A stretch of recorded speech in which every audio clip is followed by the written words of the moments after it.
morning, everybody. I hope everybody had a. That'll be a lie. I hope everybody had an interesting Wednesday. Right? Yeah, Wednesday was crazy. We got that statement that we're gonna go over, and many other things. Let me go log into YouTube and get started.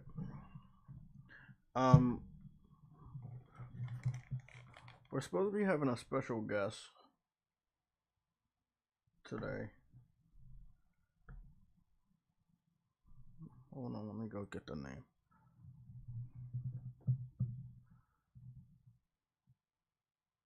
Yeah, we're supposed to have a special guest, Tate Infinite. That's supposed to be dropping by today. Tate Infinite. And Tate Infinite is from.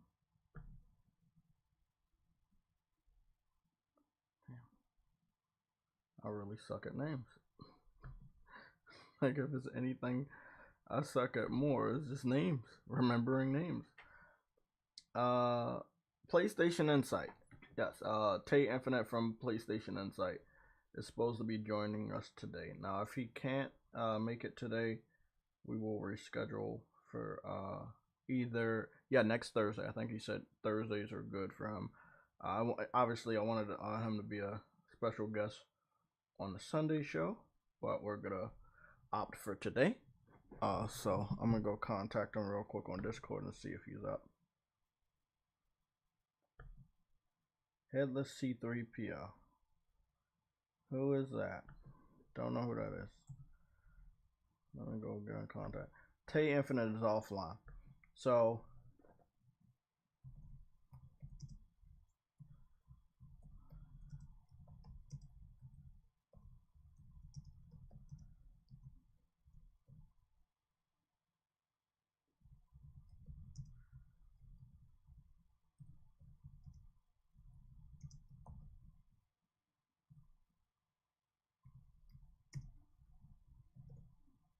okay, cool. I think we have everything set. Let me turn on the PS5. I have amazing gaming progress news. It is probably my favorite news to give you guys. It was weird. I had knew it was gonna happen. I finally got the Multiversus Platinum. And I knew that I was nearing 500 partied matches where you form a party and you're going 2v2. I figured that I was nearing 500 total matches. I just didn't know when it was gonna pop. After joining a random person online after losing all morning, literally from, like I said, from 7:16 to 7:53. I lost all the matches this morning. It didn't matter because I had gotten every other trophy, so it didn't matter. So on the 2v2s, I was, after the matches, when we lose, people want to leave, they don't want to team up, or they don't give you the option to team up if you don't go for 3 rounds. So, we went for three rounds one time. Ultimately, we lost. He teamed up with me. We played one match. We lost. At the end of losing that match, they gave me the trophy. It was the weirdest platinum I've ever gotten because I had to lose in order to get the platinum. It was so weird. It was so weird. So that's my 71st platinum. I'm gonna get that information up on screen, but we have a lot of other stuff to talk about. So let me go get this off of the screen, and we're gonna go to our slideshow because we do have a lot to talk about. We have a confirmation that Xbox is going to the Tokyo Game Show, but it's not clear if they're gonna have a show. So I want you to keep that in mind. The Tokyo Game Show starts around September 15th. And I'm just resetting the Elgato. Okay, we're all good there. Gizmo from the Gremlins movie, Gremlin 1 and Gremlin 2 new batch, which were kind of like a 2-in-1 movie. It's it's a horror movie in a way, but it was comical. It takes place, I believe, both of them take place on Christmas, or at least the first one takes place on Christmas, and they could be regarded as Halloween movies. But again, growing up and noticing that, oh, okay, this shit takes place on Christmas, then I think I might watch Gremlins later today after playing with Gizmo. So I'll see what's all going on over there. Let me get the shout outs out the way before they start to scroll down. It looks, there we go. It looks like Briarios, which is a member of the channel, is the very first person to comment. Second person is Mass Produce. And the third person is Dadley Pierre. Then we go on down to the rest of the shout outs. Again, big shout out to the first three.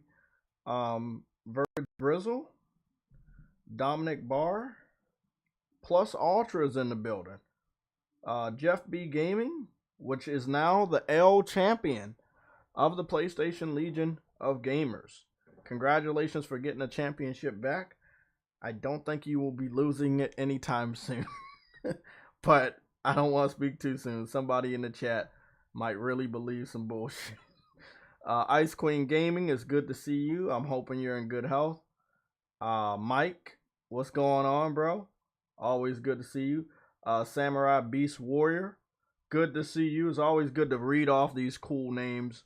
Jackknife is in the building. The Unknown is in the building. Brian Gaming is in the building. Anybody else in the building, let me know. As you know, when you come in here, hit the like button. I read off at least 10 people. Hit that like button. As soon as you come in here, you don't got to worry about it ever again. Just hit the like button. It helps the channel. It really does. We want more gamers to talk to us about gaming things. I find a lot of people on Twitter. Yeah, Twitter is toxic, but I filtered a lot of shit, the toxic shit out. I blocked a lot of people. I'm able to see a lot of different developers.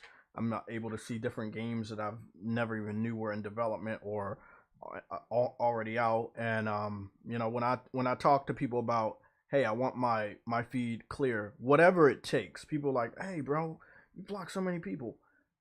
That's my official Twitter page. What I want to see on that feed is comic book shit, movies stuff, video games. That's what I want to see.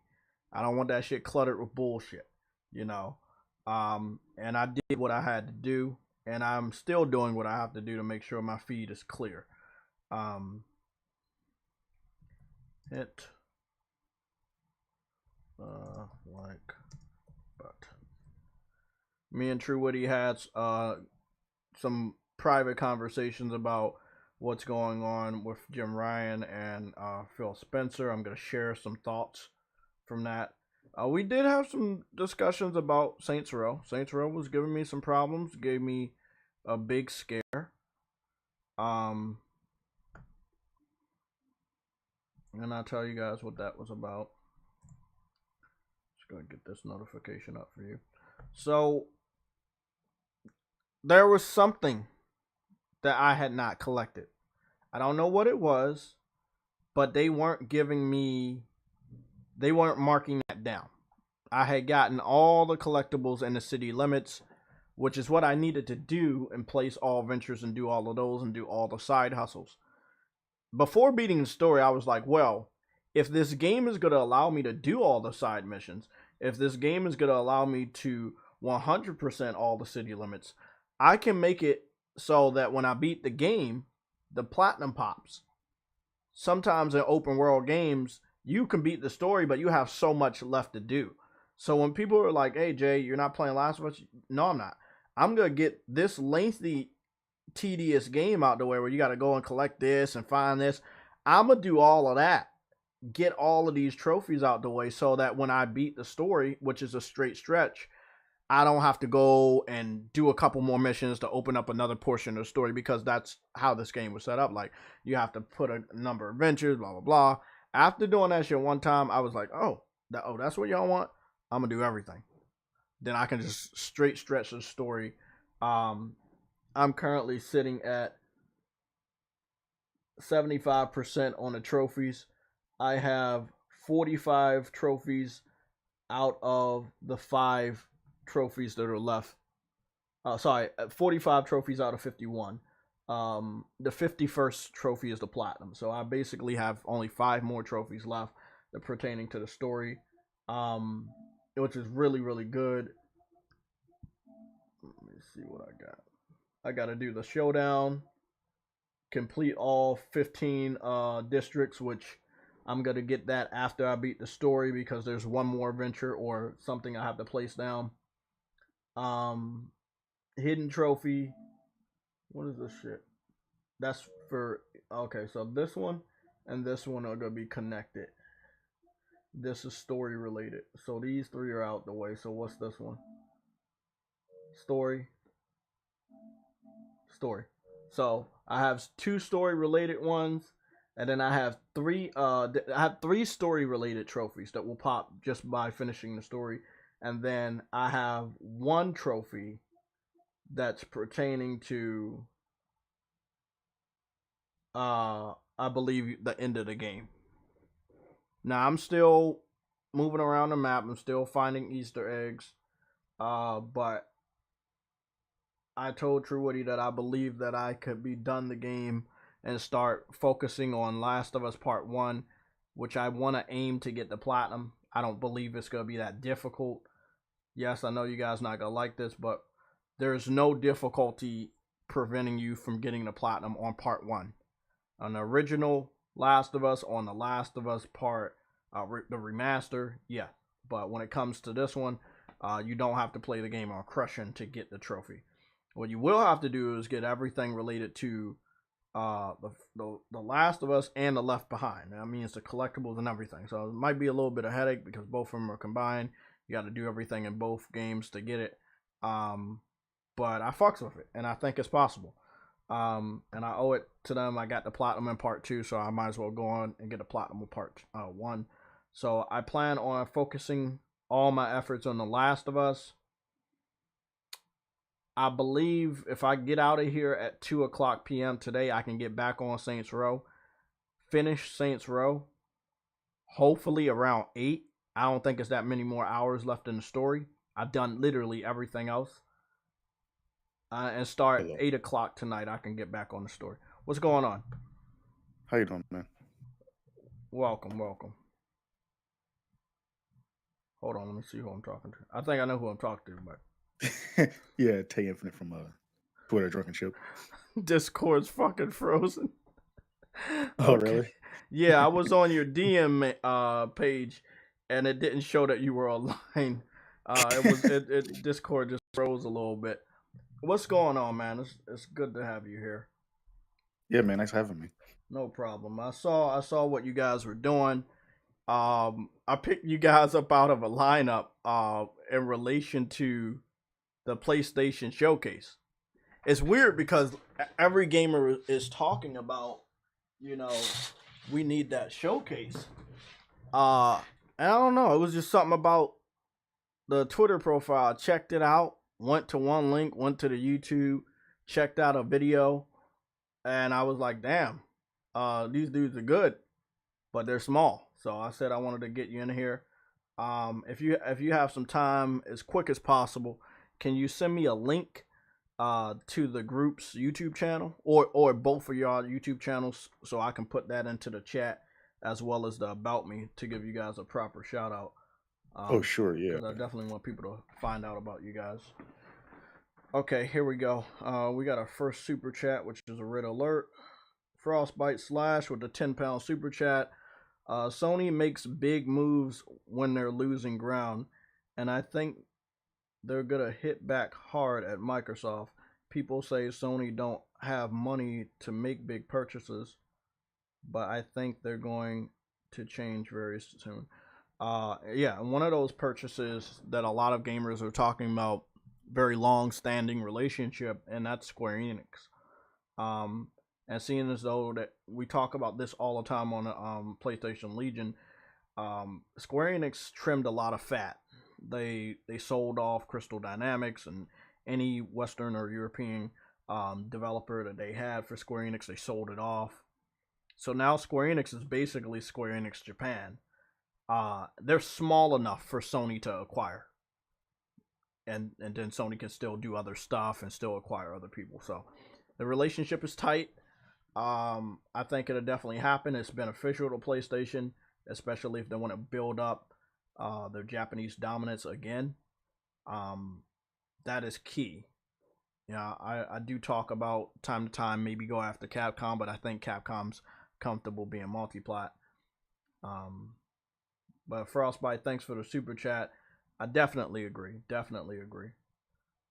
Square Enix acquisition is a must to secure those Japanese RPGs. So Microsoft, Sony buys them. Yeah, it's a lot. It's a lot going on. Tencent invested like 400 million, and Sony got like Sony owns what? I'm thinking about a different story. I'm sorry. They own like what 14% of FromSoft. yes, they're definitely they're making moves. It's not just like this month, but from the beginning of the year, we've kept track of a lot of these occurrences, and they've been making financial moves from the beginning of this year to now. Same thing last year, same thing in 2020. But the moves are getting bigger. You know, their investments in the Epic Games, you know, they're definitely doing what they needed to do. But they've been doing it for a long time. I mean, if we're being 100%, we go all the way back to the PS3 generation. When the Little Big Planet game came out, it got so many awards. Part 2 came out, it started getting awards. They acquired them.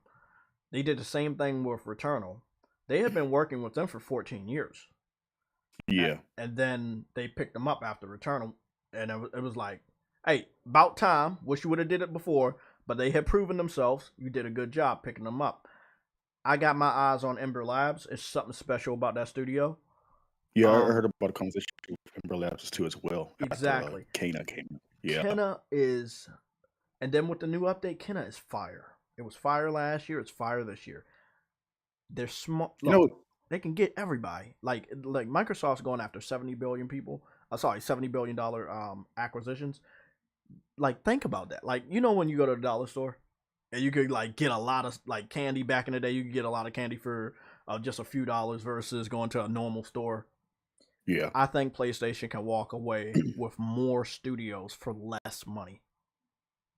Not only that, the most important aspect people seem to forget when it comes to this acquisition talk is PlayStation seems to be creating like relationships with studios in the past, and over time, as time builds up, they eventually acquire them. Mm-hmm. Like, you don't see someone shocked when PlayStation brought Housemarque or Bluepoint or Insomniac because they felt like PlayStation studios prior to acquisition. So when it eventually happened, they're like, okay, you guys should have been part of the studios at the get go. Exactly. Which I feel it's healthier because you know them. Example, Quantic Dreams could have got acquired if they didn't go through some problems.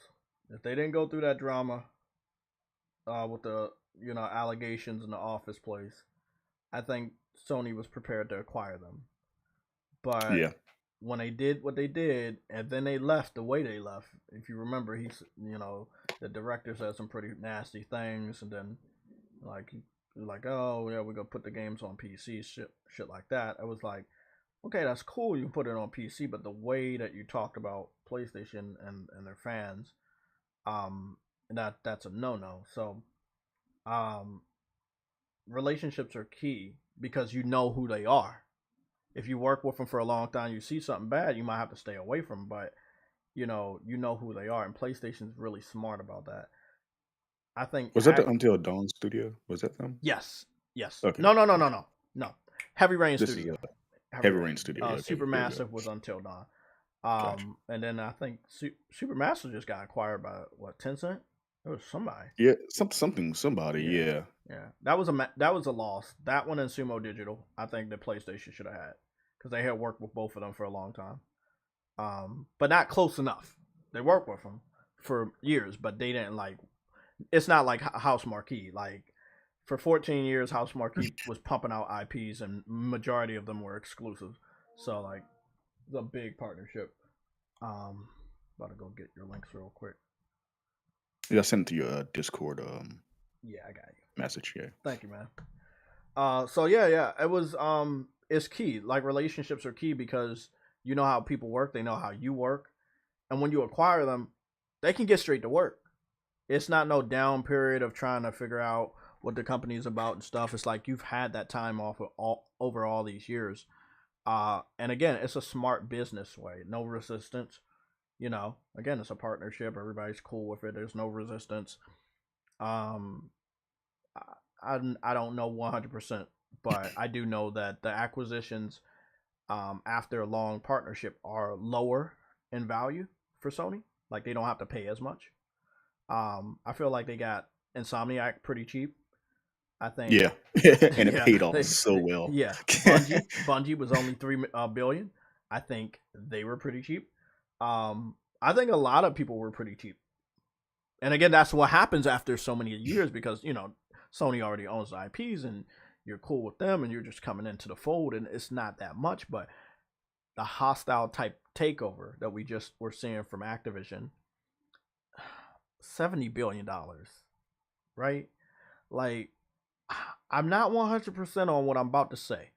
This is just an estimate, but I believe that 70 billion could regard to most of the acquisitions that Sony has made, at least since the PS3, maybe even the PS2 and PS1 generation. 70 billion overall total of studios that they acquired or brought into the fold. That's how big of. Look at Bungie. That was $3 billion. You know, Insomniac was like $1. Like it was really cheap. Yeah. Yeah. So I believe that $70 billion. Man, that's a big. That's a lot of money.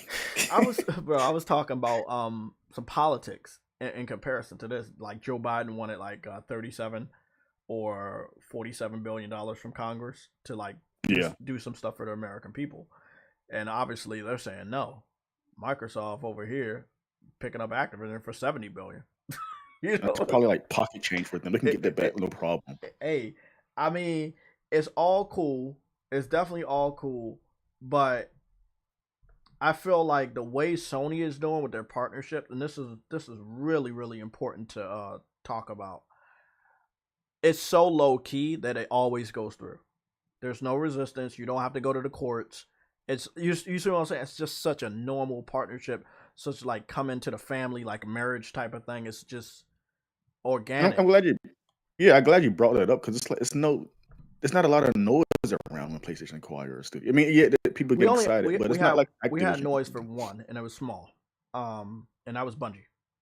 Bungie, yeah, that's it. Yeah, but everything else was like you everything said, else it felt was through. organic. Yep. Yeah, it just went through. Good Lord, the takes I see on the Activision Microsoft thing is just infuriating. See, yesterday was my break, and I need a break because I go live a lot. Yeah, but it's like you need an unwinding break, and then as a gamer, I need a gamer break. Like I would normally just play my games and always live stream every session, but it's just I like to either maybe lay down when I'm gaming or sit in a different way or have the volume come through the headphones, and you can't do that all the time when you're live streaming, no matter what type of setup you have. It's just like I've noticed that when I live stream, I don't remember much of the story. I don't enjoy the game as much because I have to talk to people and stuff, which I have no problem with, but it's a different experience than just going all in on a game and not having to worry about talking to people or have the volume low or anything or cut down or cut off copyrighted music. It's completely different. When I was streaming, I could never stream a single player game unless I'm like doing like an RPG and just grinding, talking to a chat. Yep. Yeah, I can't string a single player game online. I've been doing this for so long, man. I've been doing it for so long that it came natural. Natural. Yeah, it came natural. One thing I will say, the gaming community doesn't like gamers. If you stream a video game, you will get less views live streaming, when you post a gameplay video, you get less views playing that game versus talking about drama in a video or streaming about drama. Like, hey, we can talk about games all you want, but like, I ain't chasing no views, man, because that's just not authentic. This dude just called me J Tech LTV. Did you mean to put that L there? Yeah, I seen a lot of people L's there. We got a lot of L's in our chat. People that are wrong, we give them an L because we do believe in people taking responsibility for taking L's. I think True Woody's at work, but he might chime in. Do you want to go talk about the Call of Duty stuff? We have other news to cover, but this is the main attraction. I think we should try to get this out the way as yeah, let's talk about that. All I'm gonna say is that about time. But I was talking to my boy True Woody off air yesterday, and he said something really cool. He takes a lot of L's. He used to be the L champion of the chat, but he lost that championship to Jeff B Gaming. And he said something really smart, that maybe Jim Ryan wasn't allowed to talk about his feelings towards the contract because like they have a certain, like it's an embargo on information from the court. And I was thinking that, that's probably what happened. And it's like, in a way that the media made it seem, it's like, okay, Jim Ryan's panicking about missing out on Call of Duty, but I'm pretty sure he gave these statements a while ago. It's just now getting out to us. What I will say is, I don't think there's anything, people gonna hate me for this, I don't think there's anything wrong with Microsoft acquiring Activision and then keeping everything only on Xbox.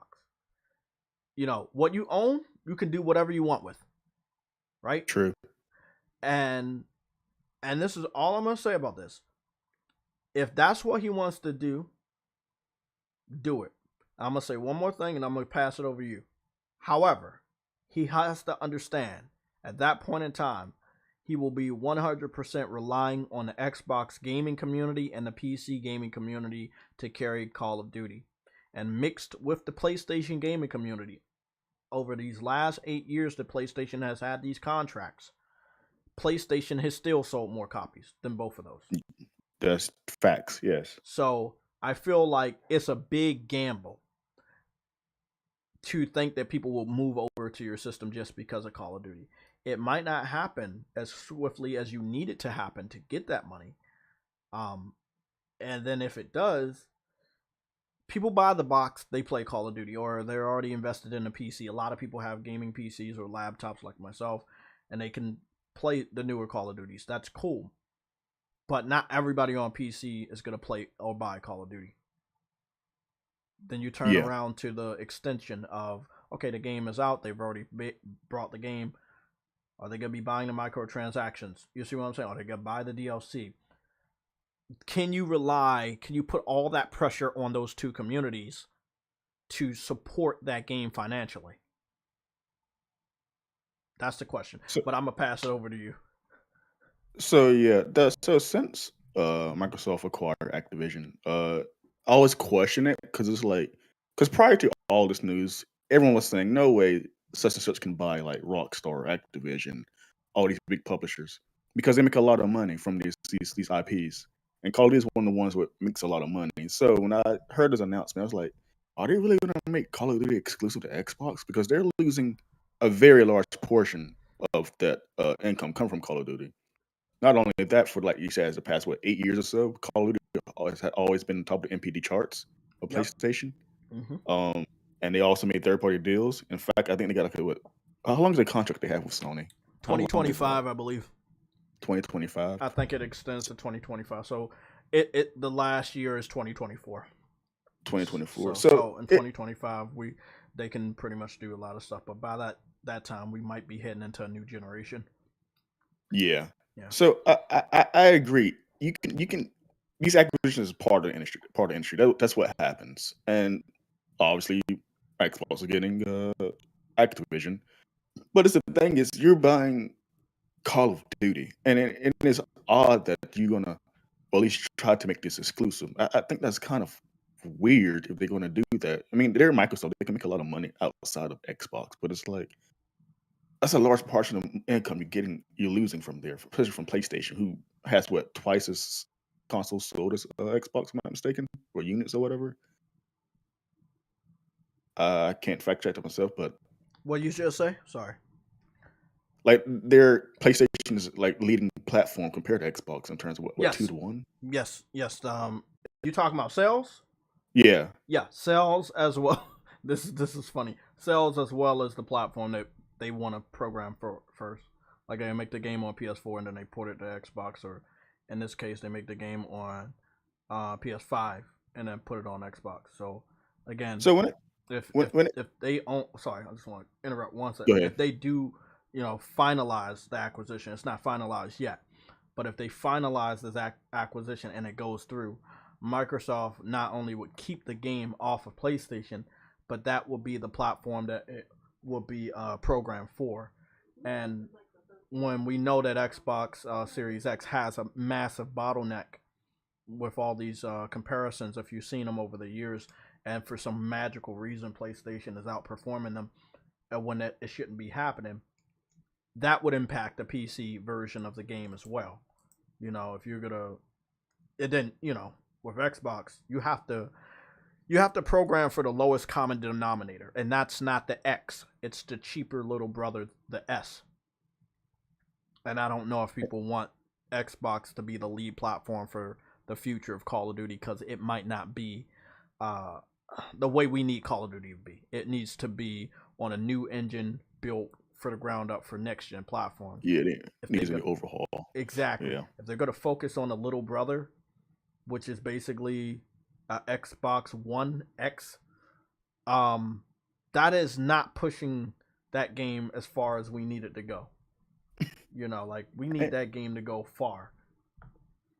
And so like I'm the overall situation is I'm kind of iffy on both sides of the spectrum because PlayStation is concerned because this Call of Duty franchise pushes units for PlayStation. That's clear. Definitely. But for Xbox, it's like you're putting so much. You're buying this IP, but you're gonna throw it on Game Pass. That's their clear goal here. They want to get people to subscribe to Game Pass as much as possible, but also for PlayStation, I think the entire thing they're trying to do is encourage people to buy Game Pass. Or I don't think they're gonna make it fully exclusive. I don't think so. They're gonna let Sony keep Call of Duty as well, but you have to pay like $70 or whatever the price they're gonna set the game. So it's all depend on the player who wants to buy this game. And I'm curious if that happens. I'm curious what's gonna change in terms of who's gonna go to different platforms because people. It's been proven no matter how many people hate it, these $70 games sell. Yes. Regardless of what you hear online. Yes. Regardless of what you hear the noise online. Shit. Those $70 games. We gotta talk about this, right? Just one. Give me less than a minute. If people are mad about $70 games, why haven't nobody talked about the collector's editions, the digital deluxes, the limited edition steelbooks? All of those versions of the games that you buy on the first day are all over $60. Some over $100. So if the price of games were too expensive now, they were too expensive then. The Super Nintendo games back in the day were $60, $70. Yeah. I think people choose to be mad at what they want to be mad at. It's the internet. And not only that, I say this plenty of times, the gaming price increase should have happened at least sometime around the PS4 generation. Because game development is getting more expensive than ever. So I understand someone who went to school for like animation and all this stuff. I understand why gaming is getting more expensive and why the price increase. I get it because it's more fun than getting time going into these games nowadays. I understand that, but I think it's more like the online culture because see the Twitter space and YouTube it is online. No, Dave Chappelle said it's not real. People will still buy these games regardless of the pricing outside of what you see on social media or YouTube. And it's clearly been proven with like games like Horizon or something, or even God of War's gonna sell like hotcakes despite the $7 price tag. Last of Us 2, or Last of Us Part 1, I'm sorry. Man, I feel bad. I was talking to the chat before that I'm still trying to get this Saints Row Platinum. I had just wrapped up the Multiverse Platinum this morning, which again, bro, that was tedious. I still haven't got to that game yet. Hey, bro. I'm gonna get back on there because Gizmo from Gremlins is coming. But I knocked that shit out at 7 this morning. I'm hoping about 8 o'clock, if I leave the stream at 2, I can get back on the game and finish the story. That's all I have to do for Saints. Everything, all the other trophies are popped by just finishing the rest of the story. And it took me a long time to get it that way because that's a Grand Theft Auto type game. I had to go to all the different neighborhoods and get all the collectibles and everything, get all the side missions. And I was like, bro, man, I just felt so good after getting that last tricky trophy. Something about get all the fucking perks or something, and I had to do all I'm gonna say, man, I'm out to clear. Hopefully at 8 o'clock I can wrap this game up, get the platinum, get 2 platinums today, and go back to Last of Us. What I was about to say is everybody's playing The Last of Us. $70 is not a problem. I see people posting beautiful photo mode images, looking at all the detail and videos and live streams out the ass. I'm telling you, Yeah, bro, it looks it's gorgeous. crazy. Exactly. Yeah. So I saw someone in the chat say, where was it? Jeff B Gaming said a lot of people just want Xbox to make COD exclusive just they want to stick it to PlayStation out of blind hate. Which I agree, because with this acquisition, it's funny because when you criticize this acquisition, people just jump to you're a Sony fanboy, blah blah blah. When there's a lot of people in the industry is like saying like, or not even more the industry, but people who deals with stocks and all this stuff are kind of concerned with as well. Like, this is sort of a monopoly territory. We should be like aware with Microsoft going forward. Because the Bethesda thing was fine, okay, but then they got Activision too. What's next? So a lot of people need to think about that. true. I mean, I'm a PlayStation dude, and I don't believe in Call of Duty. I don't. I see it. I just don't believe in it. I don't buy it every year. I have no desire to buy it. I don't think it's like the worst game in the world. I just feel like you're shooting shit all the time. And that's what it is. And I like to clean my palette almost every other game. Like I did like a Smash Brothers type of game this morning, platinum that. Grand Theft Auto type of game after the stream, going to The Last of Us, and then my next game after this is gonna be a Japanese RPG, and I'm gonna bounce back to a Dark Souls type of game. Like, I like to bounce around. I cannot just buy Call of Duty every fucking year. That's not who I am. I don't. The last one I played was Modern Warfare, and that was the first one since. Now, I got 4. Warfare? This was funny. I got 4 Call of Duties from PlayStation Plus. And I actually, wow. Yeah. So Modern Warfare remaster, Modern Warfare 2, which I brought early to tease Xbox fans, and it was only $20. That's my breaking point. If Call of Duty came out every year for $20, I wouldn't have a problem. But coming out every year, new story, sometimes new setting, but it's still basically the same shooting and stuff, and you got the same camping motherfuckers online. I'm like, you can miss me with that. Like, I'm not trying to. The Activision deal, the only game I care about is literally Spyro. That's my boy, and I don't. Yeah. Yeah. Man, we can have a good discussion, but me and True Woody has said this a while ago. Sony should have went and got Crash and Spyro from Activision. Yeah, they have enough money. We see how Sony's spending money. They definitely had enough money to get the rights back years ago. But now, if this deal finalizes, they will be locked to Xbox. And all I'm gonna say, look at this. This shit was fucking hilarious. You gotta love this one, Banjo-Kazooie. Remember what they did to him? Okay, nothing. Yeah, nothing. No, but remember what they did to him. They put him on Smash Brothers after you already owned him. Now, when you do cross promotion, like Fortnite, you have something to sell, right?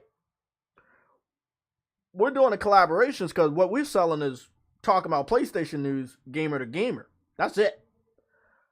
You promoted Banjo on Smash Brothers, but did not have a game to sell it with. You miss your opportunity. Yeah.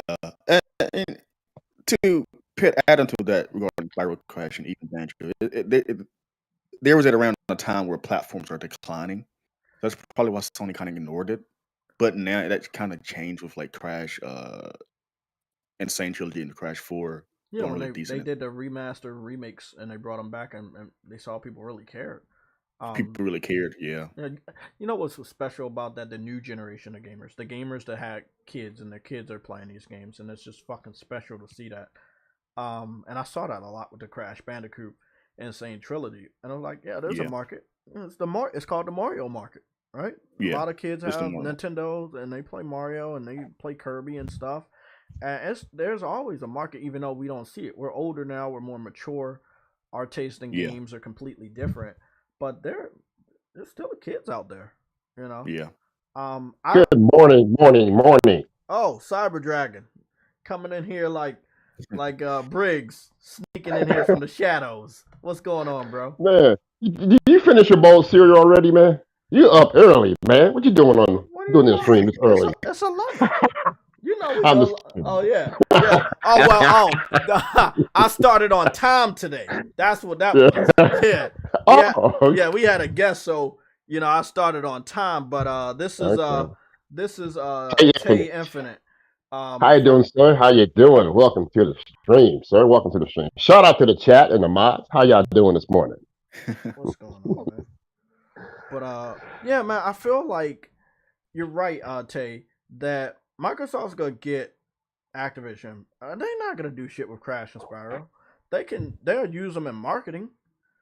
I don't think they're ever gonna use them because they have so many studios that should have did some stuff with Banjo or some of the other people like they own the rights to Viva Pinata. I forgot about that franchise. Yeah, bro, I know all this shit. They own some good stuff, but they're just not doing nothing. They own Rare, right? And they own their whole catalog. Jet Force Gemini was one of my favorite games on the 64. It was a four player split screen game.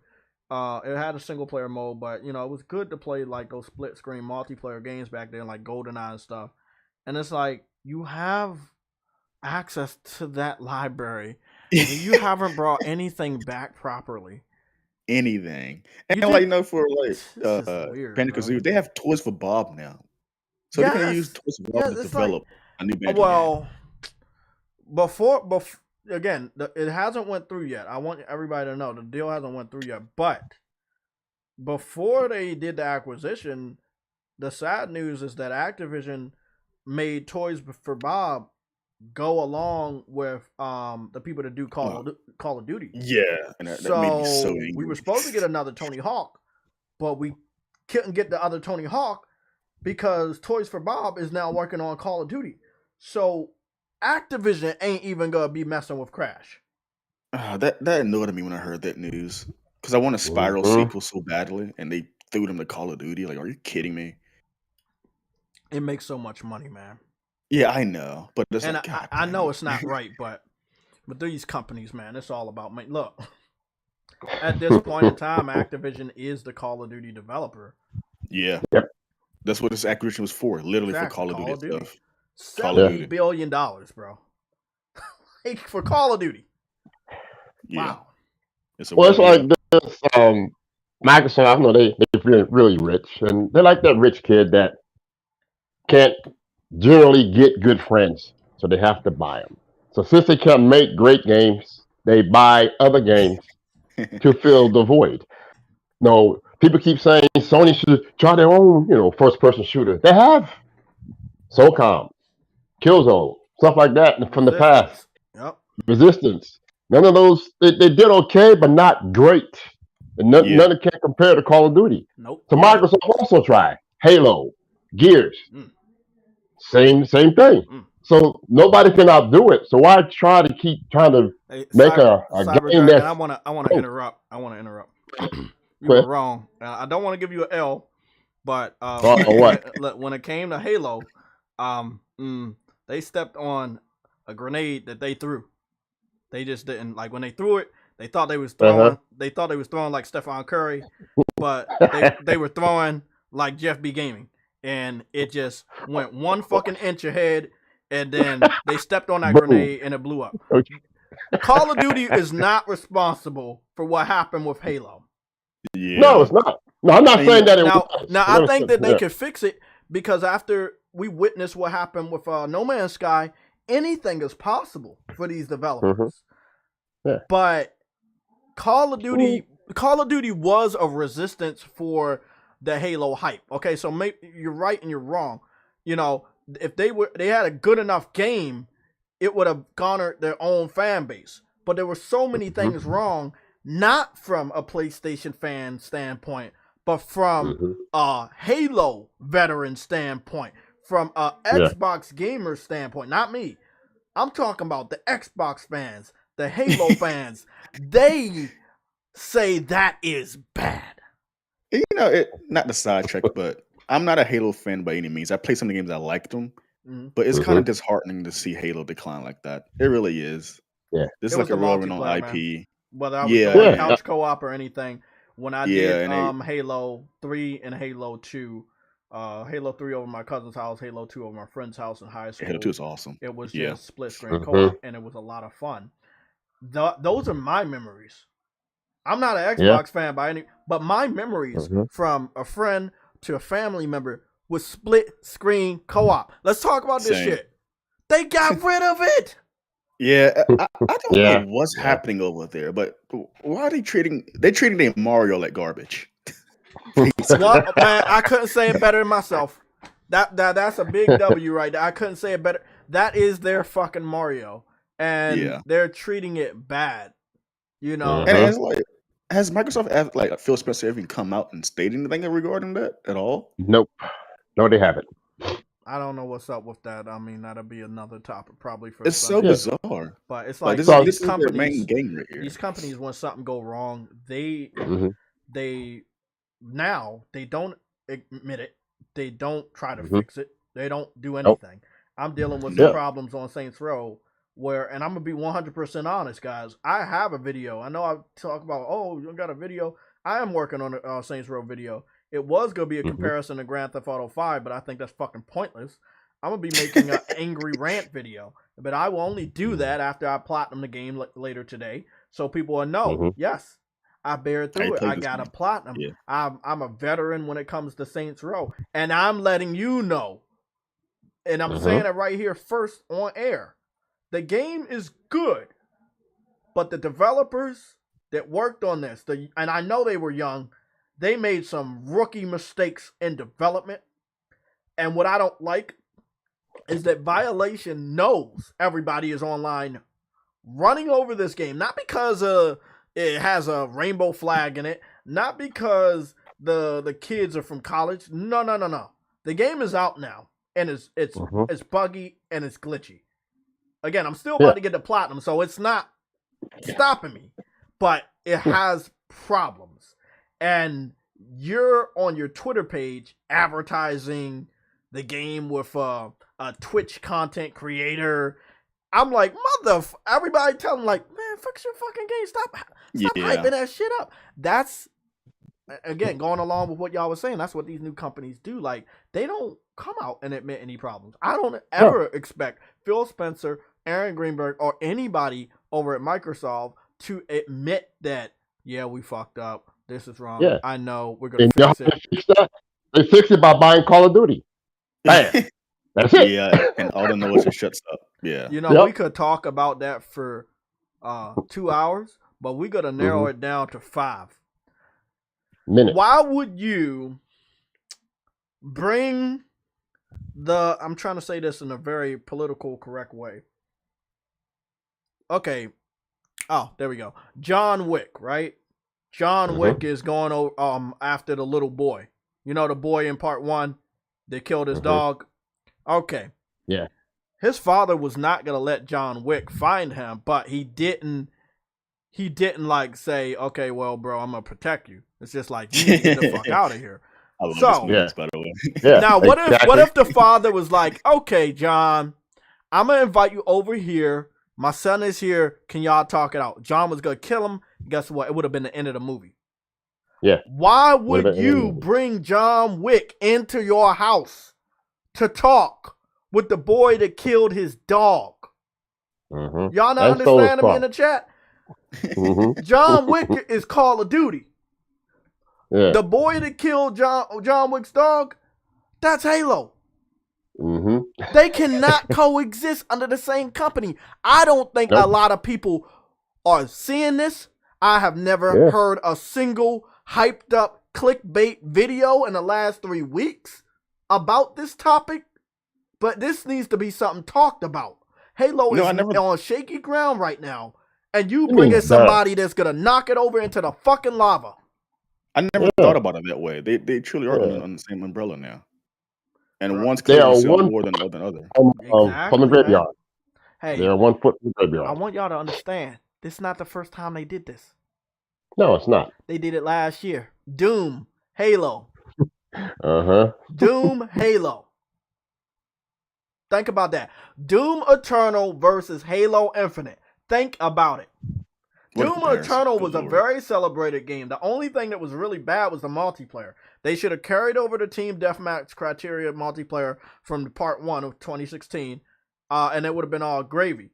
But Doom Eternal, beautiful graphics, amazing animations, no glitches, didn't sell good. I think it sold like 3 million in the whole year, but it was a great game.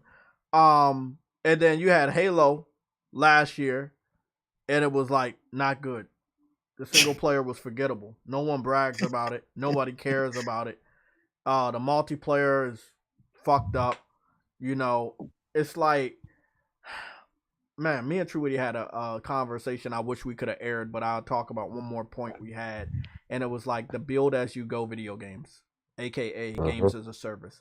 This is not healthy for game development. It's not healthy for the consumer because you're getting a broken game that's not completed and you don't know when it will. You get one piece of the puzzle and you keep looking over there at the fucking completed picture on the box, but you don't know when that picture is going to be completed. But you got like one piece. And these I don't want to say the N word. We're going to be a little bit professional. These guys ninjas might have a hole. These ninjas. But I will say, and this is what Microsoft said, a 10-year roadmap. So you really, as a consumer, going to be happy getting one piece of the puzzle while these guys struggle to put the rest of the puzzle together over 10 years? And dude, I am begging. I said this before in my videos. I'm begging Sony learns from this for their games of service in the future. Cause they got some of them coming soon. I think about 10 in development. We can talk about one. And I got a platinum on this one. I'll be getting them struggling platinums, bro. You can ask your boy Cyber Dragon, bro. Cyber Dragon, you know what I'm talking about. I got Dreams, right? But I respect Dreams. It's Destruction All Stars. You got that bad boy. Yeah, which is another 0.1% platinum. You platinum that game? Yes. I haven't got to that game at all yet. I forgot about that game. I'm that dude. I'm that dude. Yeah, I be platinum to the games people don't want to touch. I got the platinum for Dreams too, and that's a 0.1%. Long story short. For Biomutant, right? My last stream for Biomutant will be tonight, and I get the platinum Biomutant tonight. What's the percent? I'm not gonna lie. Every once in a blue moon, I buy like 7 $1 games. All right, you do what you gotta do. They out there. Hey, bro, they keep putting them out there, so people gonna buy them, man. So it is what it is. Money's being made on both sides. The developer of those little games and Sony's making money. So that's why they're not really. They get 30 cents out of every dollar game. So look at that. But I wanted to point out something to y'all. We was about to talk about. We hope you said Tay. You said you hope Sony learns from that. Yeah. Let me give you a speech. Cyber Dragon heard this shit so many times. Destruction All Stars is not a bad game. No. But what made them think that they could sell that game without star power? Sony paid this developer to make this game. It gets worse. These are the developers that made Wipeout, a studio Sony closed down. MotorStorm, another studio Sony closed down. Drive Club worked for the same studio that made MotorStorm, closed down. These developers went and formed a new studio. Sony went back to them, ex-developers of PlayStation, to make another game on wheels. It wasn't bad. No. You don't have no cross-promotion. And this is in 2020 where Fortnite is already having people like LeBron James and other people into their game. You have no star power in this game. Kratos didn't make an appearance. Sweet Tooth, people were asked the developer over 20 times about Sweet Tooth and other people. nobody has made an appearance. The game is And forgotten. it makes sense too. Not because it's a bad. perfect game. The game's not No. bad. It's not buggy. It's not glitchy. No. It has no recognizable faces. Yeah, so Sony put their best characters on PC. Exactly. And what I want to say about this is, if this is a games as a service, I don't trust anything else they gonna do. Last of Us, let me just say, will sell itself. I don't want it to go day and date on PC because I don't listen. I played against maybe 10 different PC people this morning at between 7:16 and 7:53 when I got the platinum for Multiversus. I kicked one of their asses one round. I did a taunt. I got a taunt where Shaggy is crying. So I did that taunt at the end of the match. Motherfucker got mad. He switched on some sort of glitch shit. That nigga beat my ass. Listen, I'm a Smash Brothers veteran from the 90s. I've been playing Smash Brothers types of games since Smash Brothers to PlayStation All-Stars to the Nickelodeon Brawl to Multiverses. I know how to handle myself. This motherfucker did some unnatural shit. And then I kept getting beat all morning because PC people was on the game. It's not fun. I was going to keep staying on the community because Gizmo is being added and the other people are being added. But what's the whole point when it's just not fun? It's not that I'm getting my ass beat. It's just like people are beating your ass by using fucked up methods. And, you know, you got to wait 2 months for them to issue a major patch to fix shit. So no, games as a service are bad because it takes a long time to fix stuff. If you're in the community and something goes wrong, well, you can't expect a quick fix because you got to wait for the next season. Next season might be a month long, so sucks. Those games, and if you haven't noticed, there's a constant issue with those games too because you got to constantly keep updating it. Yes. Like Isa said in the chat, you can't always put crossovers into a gas game. Some games need to stand on their own to see if it's worth the investment. I agree. And then at that point in time, Destruction All-Stars should have been marketed as a free-to-play title to try to get mass appeal. Because I agree. I was ready to pay $70. Why? Because I knew the developers and I knew they were made of great things.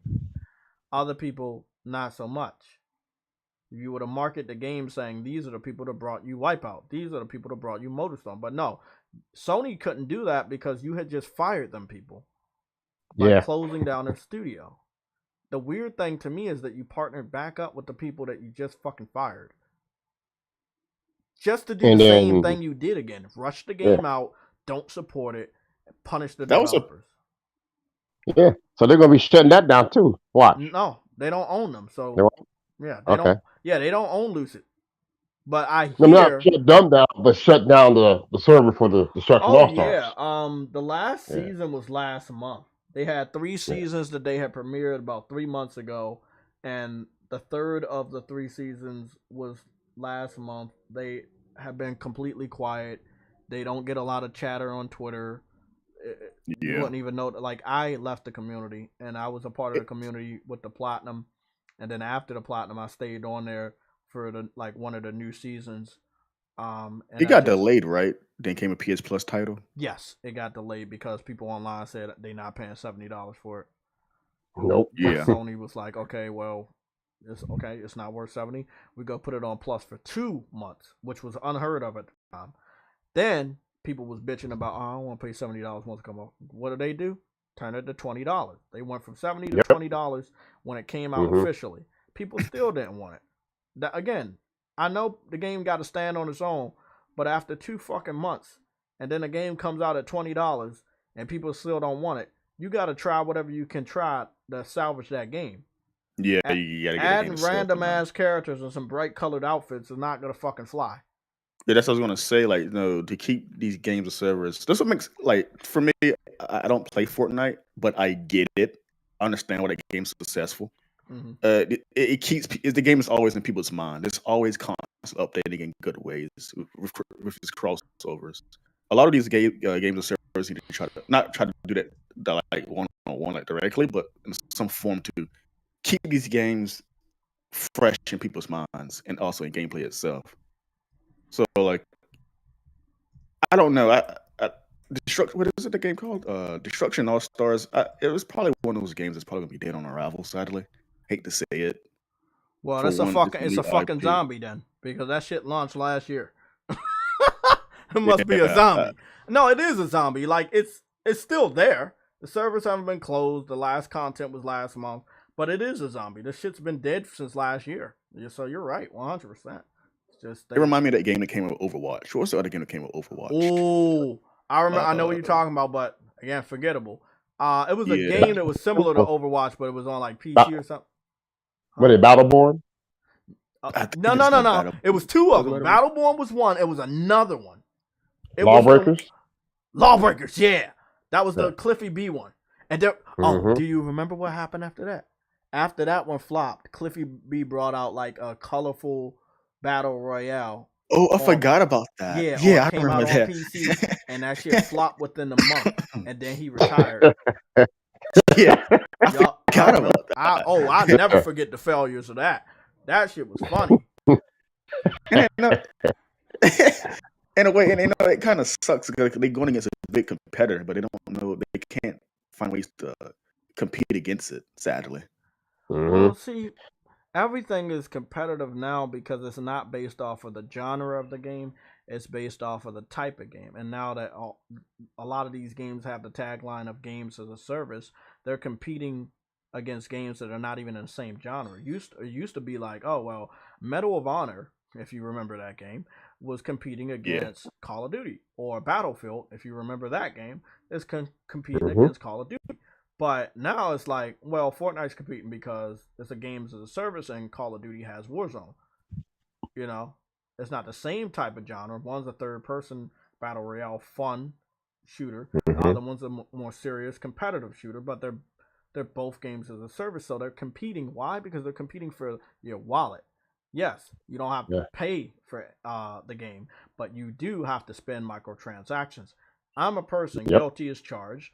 Veteran of PlayStation Home.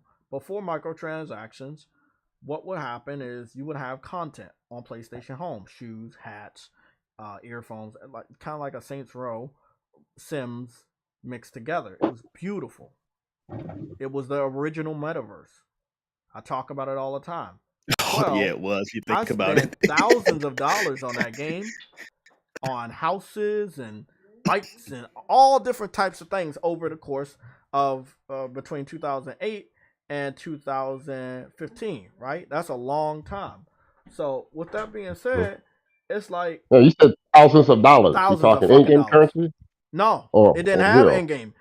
They put a price, and you paid through your card or from a PlayStation Network card that was in your wallet. So this was before microtransactions. So I can tell you that when they add something that's attractive to these games, it's gonna make you want to spend money. But that's when you have to worry. I probably spent over $50 on Multiversus, and that's just a little bit. I spent over hundreds of dollars on fucking Fortnite, and I don't even like the fucking game. But hey, there's a but in there. There's a big fucking but, and that is 20. It better be a big but. There's a $20 price tag patched on every single skin. Now, if you're a kid, as you heard about these stories in the past, they spend up their whole parents' fucking credit card and shit. Max that shit out. Yeah, exactly. And this is what we have to think about. If every game is like that now, how much are you willing to pay to be a part of multiple games as a service? It's a tricky question that nobody asks themselves. If you could spend $60 over on Call of Duty for microtransactions over the course of 2 months, and then you got Multiversus you're going to spend microtransactions on, then you got Fortnite, you know what I'm saying? Then you got The Last of Us Factions Part 2 that has microtransactions. You know, how much money you going to spend in 2 months on multiple games as a service when so many games are games as a service? That's how they're competing. They're competing for the microtransactions in your wallet at the same time. Everybody goes into a new season at the same time because they're all on the same clock. That means there's going to be new content at the beginning of every fucking month. I guarantee what you said is true, despite everything you said is true. But when Sony finally reveals The Last of Us 2 Factions or whatever it's called, people gonna be complaining about microtransactions, despite them being in literally every game as a service title right now. I know, and that's only because Sony is Satan. I like Sony's the demon. Sony is Sephiroth. I'm looking around my room right now. Sony is the villain from Full Metal Alchemist. He's the villain from My Hero Academia. Whoever you could think of, the worst person in the world. He's Ultron from Marvel. Like, Sony is pure evil to these people. He's the boogeyman. He's John Wick, bro. Like, they're afraid of this dude. Like, I can't understand. You're right, though. Now, people gonna say some shit because Naughty Dog is planning on selling the game. I'm hearing that they're putting all hands on deck. This is gonna be a full production. So I expect that when it does come out, it has a good amount of content for at least 2 months. At least 2 months. It can have microtransactions, but this is not the first time they did it. They did this microtransaction with Uncharted 4 multiplayer. Right. And they sold DLC outfits, hats and helmets and shit on The Last of Us Factions Part 1. So it's not the first time Naughty Dog nickel and diming you. People did not like Uncharted 4 for that. However, the gameplay, the modes that they introduced outweighed the microtransactions because you had another source of currency on there. And if you played good, you got the other source of currency, you could use that currency to open the treasure chest. You were good. I spent a lot of money on microtransactions just to make sure my character would look different. That's what they're all about. You know, they have these outfits to make your character look different. You know, 2 people was using Bugs Bunny today on one of the matches. Both of them didn't pay for any microtransaction outfits. What did they look like? They look like the same Bugs Bunny. When you hopping online, you go want to look different. Some people go spend that extra money. Some people won't. That's how they get. Like I don't even play Fortnite, but when they introduced Superman, I'm like, I want that so badly. Hey, I'm gonna tell y'all a funny short story. Give me 1 minute. And while you doing that, I got a dip, man. But y'all take care. Shout out to the chat mods. Tay Infinite, thanks for coming through, and I'll catch y'all next time. All right, man. All right. Yeah. In DC, you remember those shoes by Nike was called the Foam Posits? No, I don't actually. They were like these wavy shoes. Well, in DC, everybody was collecting them like Pokemon cards. They were different colors and shit. People were robbing each other for it. Nobody wanted to have the same Foam Posits, even though they were going after the same type of shoe. Some people would spray paint the shoe. Some people would just steal the shoes off of you, rob you for it. I had a dude at my job. This was many years ago. He had spent most of his whole check on the shoes. He got robbed for the shoes. He had to walk home in his socks. Nobody wants to be the same. That's the narrative of the story. They don't want to be the same. Whatever they have to do to look different than the normal person, they're going to do it. You know, whether they could be low key or they could be high key. And these microtransactions are not just about spending money. It's about making you look different. I get caught up in this shit all the time because when I am online, I do want to look different. I'm not flashy. I just want my character to look like me. I want my character to represent the colors that I like. You know, shit like that.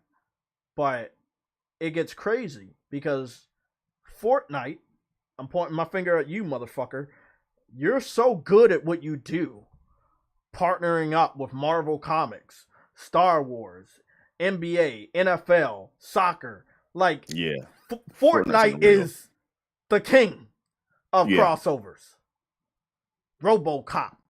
They got smashed, beat. You know, like, bro, like, what the fuck? I know Final Fantasy gonna be in that bitch. Dragon Ball Z and Naruto are already in there. You know? Yeah. But next is One Piece. It gotta happen. I'm not that big of a Dragon Ball Z fan anymore. I'm not that big. Oh, really? No, not anymore. When I was growing up, I was, but I lost track. So when they put those outfits in there, I didn't care. So I didn't go on Fortnite. I haven't been on Fortnite for like 2 months now. When they had Spider-Man on there, I was grinding to try to get the outfit for free. I ended up having to spend microtransactions a couple of times to level up my battle pass. I'm not happy about it, but that's the way they designed the game. It was coming up at the end of the fucking season, and I was about to miss my chance of getting Spider-Man, and it's sad. You know, it's really fucking sad how predatory these games are. And that's why I said the question is, when you have multiple games as a service out at the same time, restarting their season at the same time, how much additional money are you going to spend on microtransactions? Bigger question, after already spending money on a game or multiple games. Let's say you buy 3 $70 games in 1 month, and in that same month, multiple games as a service titles that you are part of restart their season. Out of the 5 that restart their season, 2 of them have content that you want to buy. Then you go and spend $40 or more on both of them. It adds up. It adds up. That's what I'm saying. It's like, you know, we was on a podcast. We mentioned, you know, how all these channels we have their own subscription service like Netflix, Hulu, Disney Plus, CNN Plus, and all this stuff. And instead of having one package that cable was, now you got to pay for all of these separately, and it adds up. It appears to be the same with gaming as well. Like all these services coming out of nowhere, and you got to pay for this, you got to pay for that. It's getting too expensive. Exactly. I mean, I'm gonna tell you something, bro. This is fucking crazy. I think that Grubhub, I ordered from Grubhub a couple times last week, about 2 times it happened. And I'm not a part of Grubhub Plus, but the delivery took like long. Both of the deliveries were like an hour to 2 hours, and the restaurant right around the corner. I'm like, wait up, are they trying to get me to like be pushed to the front of the line by subscribing? You know what I'm saying? And it's like everybody has it. Every like HBO Plus, like it's a subscription everywhere. To the point, have you saw the advertisement about an app to unsubscribe from subscriptions you forgot about? No, but that's the thing. Yeah.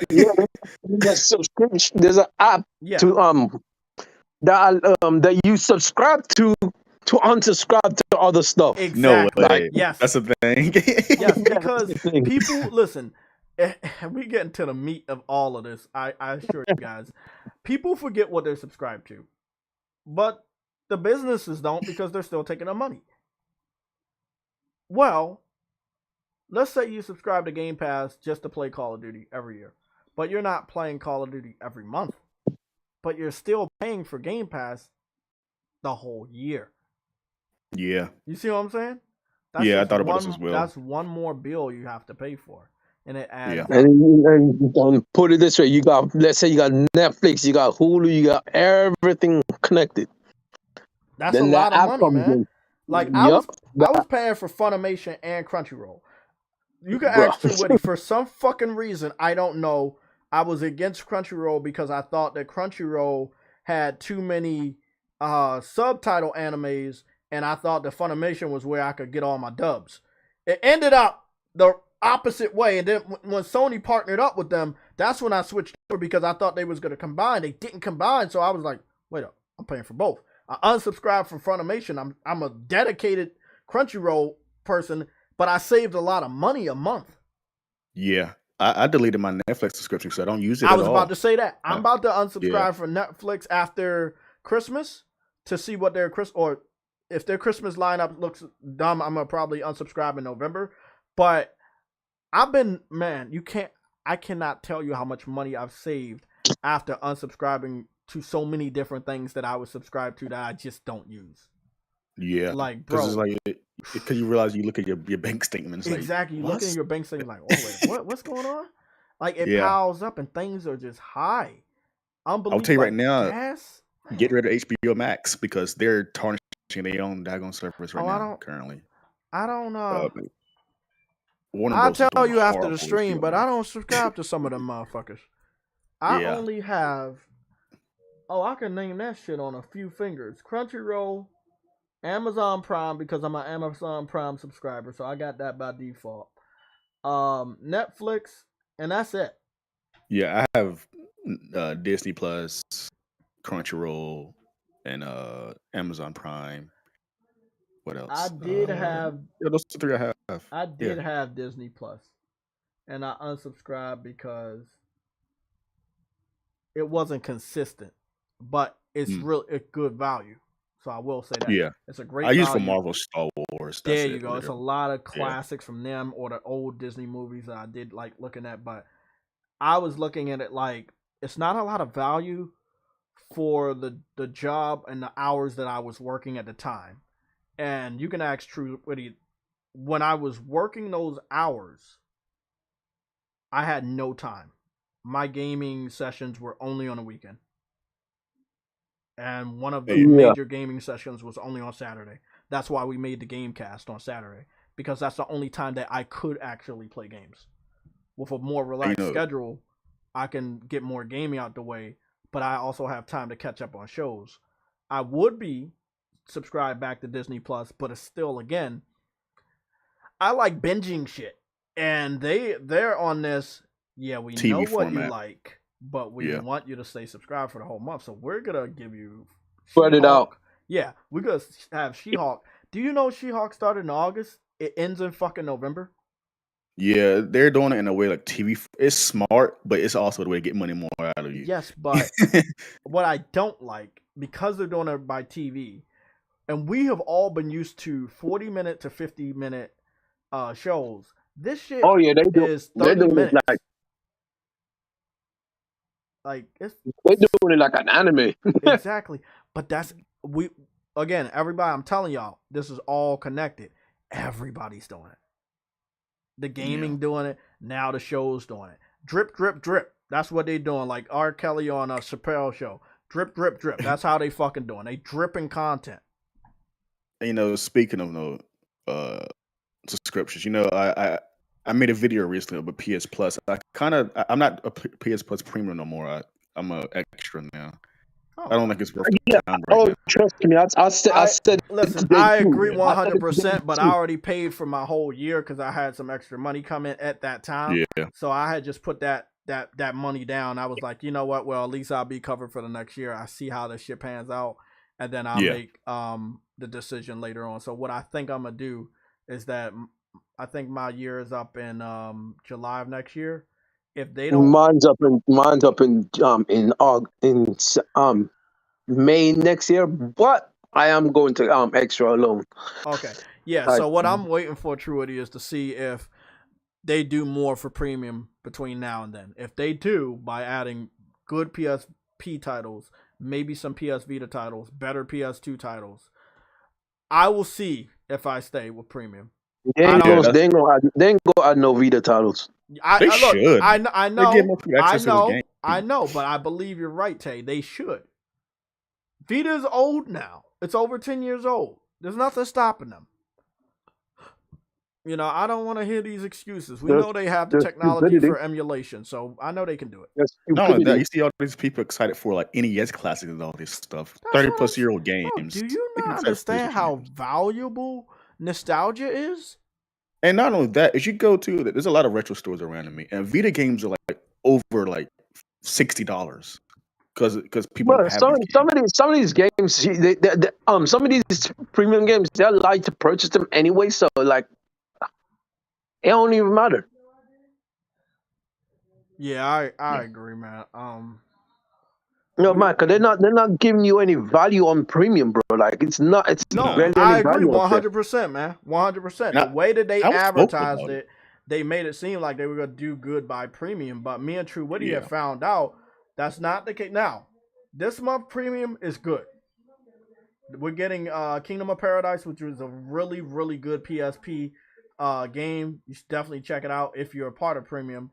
I'm going to be posting gameplay, so if you're not a part of premium, don't worry. Obviously, if you want to buy the game, you can buy it on its own. But I'm going to go be playing it. It's a really good game. I'm hoping it has trophies. All PSP titles being added need trophy support. Yeah, I agree. But it sadly takes development time, apparently. That's cool, but they need to still try. They already making us wait a long time to get these old games, which we thought were going to come in every month. But we're not getting them every month, so You know, I would love that too, but they Oh, probably won't do that. Aziz sadly. in the chat. That's another thing me and True Woody talked about. Game trials. They're lacking. Oh, I haven't bro, utilized my that at all. goodness. Yeah. They Oh said, my what did goodness. True Woody, what did they say? They said games over $34 we're gonna be on game trials. Yep. Mhm. Yep. Yeah. I don't think Gotham Knights gonna be on there. I don't think any of that shit's gonna be on there because No. that's it's counterproductive to tricking people into buying a game that they don't like. Saints Yeah. Row came out. It was not on there. It should have been. It would Should be have been. perfect. But the thing is, it will hurt those games sales. There you go. That's no developer gonna do it. However, Yeah. they will allow someone to pay them to give the demo out. But if you're Yeah. not gonna pay them in advance, which would be paying for the damage that it hurts does the to long run. let them play the demo of a game that they know is garbage, then they are not gonna give you the demo. Yeah. Money has to exchange hand from Sony to these developers to put it onto the game trial. It was Didn't they never. give us Cyberpunk? I'm surprised Elden Ring is not on there because they know Elden Ring is good. Yeah, but money would have had to exchange hands. How much you think they asking? Like Elden Ring's a big juggernaut now, so Yep. it's like they know the value of it. Like look, man, it's crazy, but Microsoft gets away with it, and we've talked about it here today. We came up with the name Game Pass contracts. It's exactly what it is. They contact these smaller developers or AAA developers, and they partner up, give them some money so they can put it on Game Pass. They overpay so that they can get money for the loss that they're gonna make by a potential gamer definitely just dipping their foot into the game and not buying it. And Foot dippers. yeah, we got a quote for Cooking Simulator, $600,000 on that contract. Guardians of the Galaxy, $34 to $35 million. And that went over there months after it came out. So they're paying big money for these contracts. There's a developer that we're tracking here on the PlayStation Legion by the name, what's the game called? The Hypercharge. Disney Plus yesterday, isn't it? Hypercharge Unbox, which is basically Toy Story meets Small Soldiers. It's an interesting game, but the developers on Twitter literally begging for that Game Pass contract. Every tweet he has Xbox in the name and hashtag Xbox, hashtag Game Pass. I'm not doing They are kissing the feet of the Xbox community to try to get them to talk about the game so that Microsoft can put them in a contract. There's money to be made by putting your game on Game Pass, but it's only upfront money. The traditional that's what I way, was saying. Yeah, the traditional way of, okay, you put out a game, it's good, people buy it, you make money, you make enough money to bring a new one out. That shit going away, man.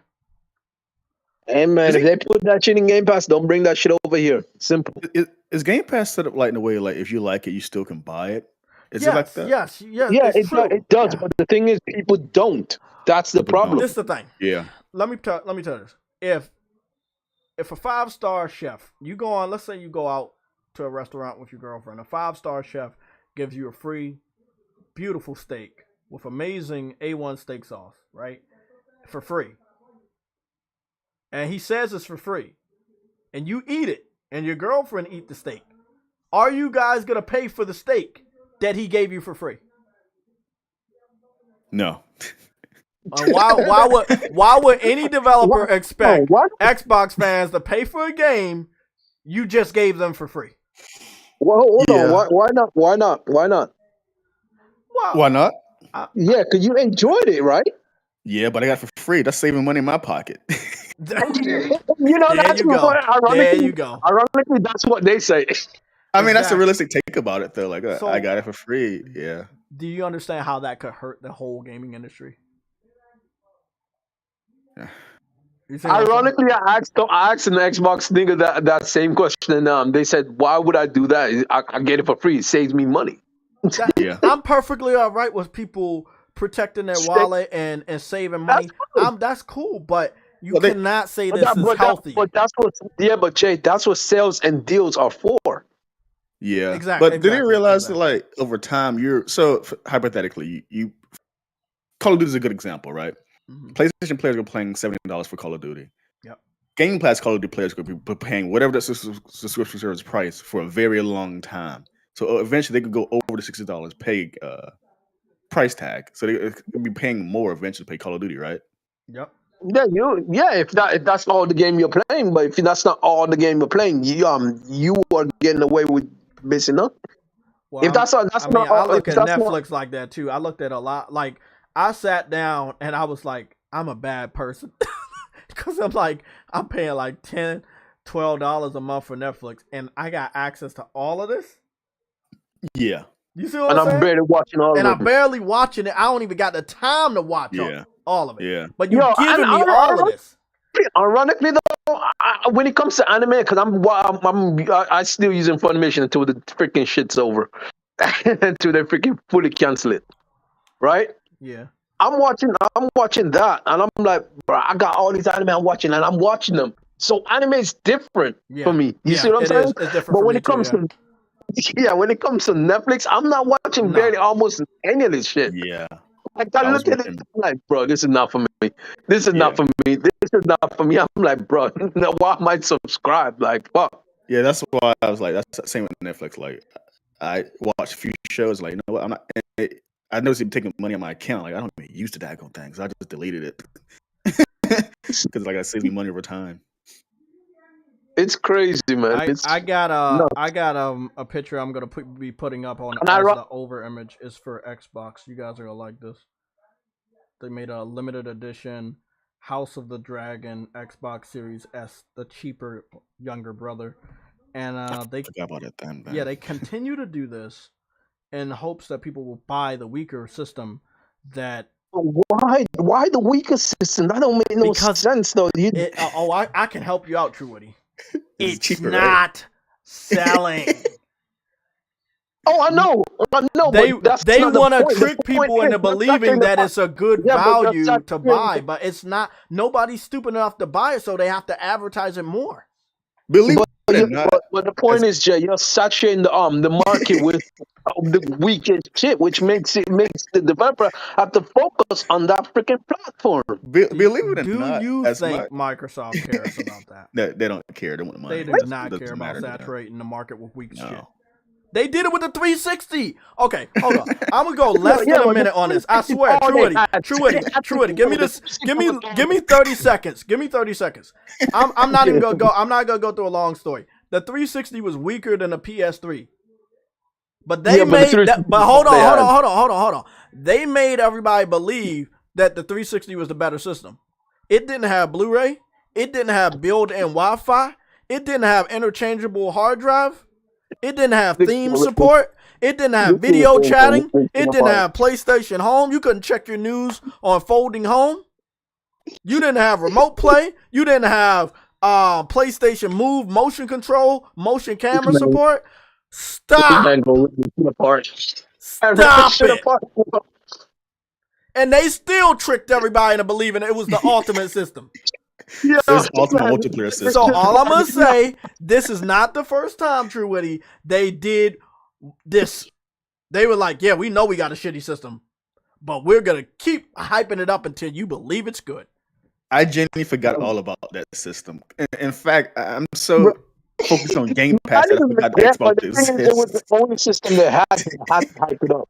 Hey, you see what I'm saying? Hold on, True Witty. Tay said he forgot about Xbox because he knows about Game Pass. But that's interesting because Microsoft is about to only advertise Game Pass on television. Yeah, that's only advertise Game Pass now. So it's crazy. No, I'm saying on the television through the app. Oh. So when they do that, again, bro, I'm telling you, the casuals will probably move away from the box easily. Yeah. The hardcore, which is not a lot of them. We know this because their games don't sell. But it's not a lot of hardcore Xbox fans that are attached to the box. They're going to stay put. They're going to split their community. And what else are they going to split? The money they receive.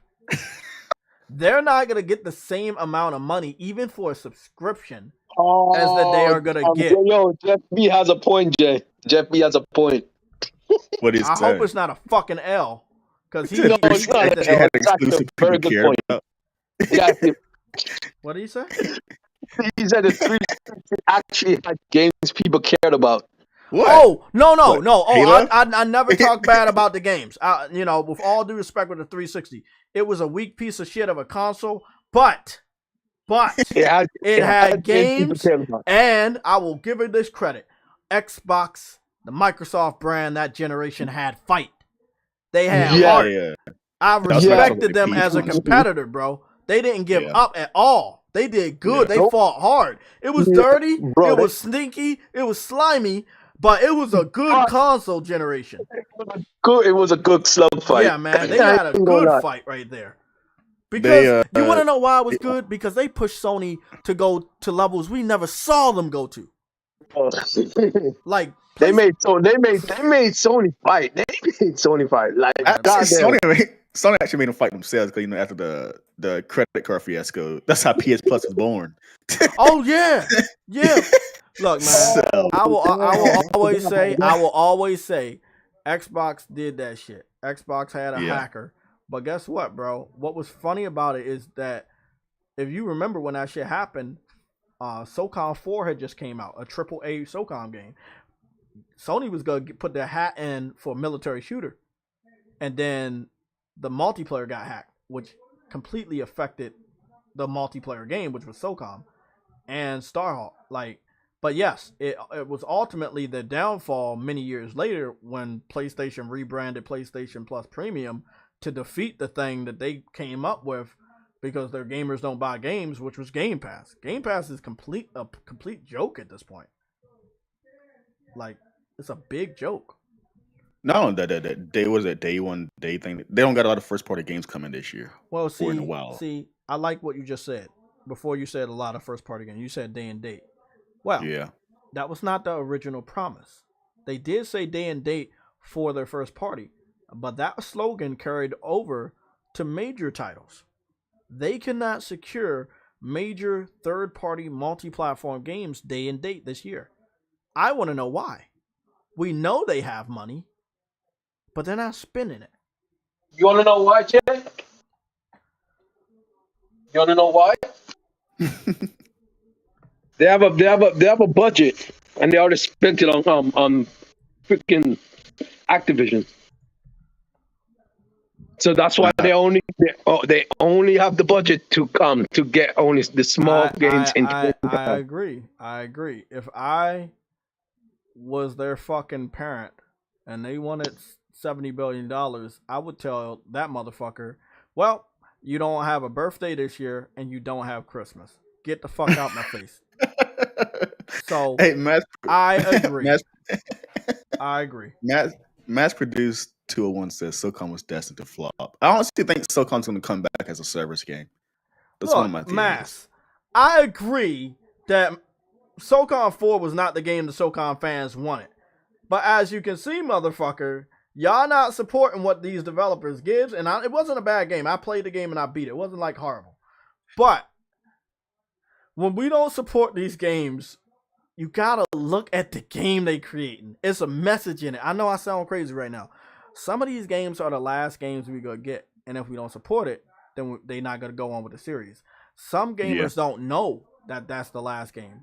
I talked to True Witty. This is the last Saints Row. This is the last Saints Row. Well, how much did it sell? Did it sell? Because that's what really matters. I don't know how bad it is. All I'm gonna say, I saw messages in the game itself, like hints. Going out of business, 16-year anniversary. Saints Row is 16 years.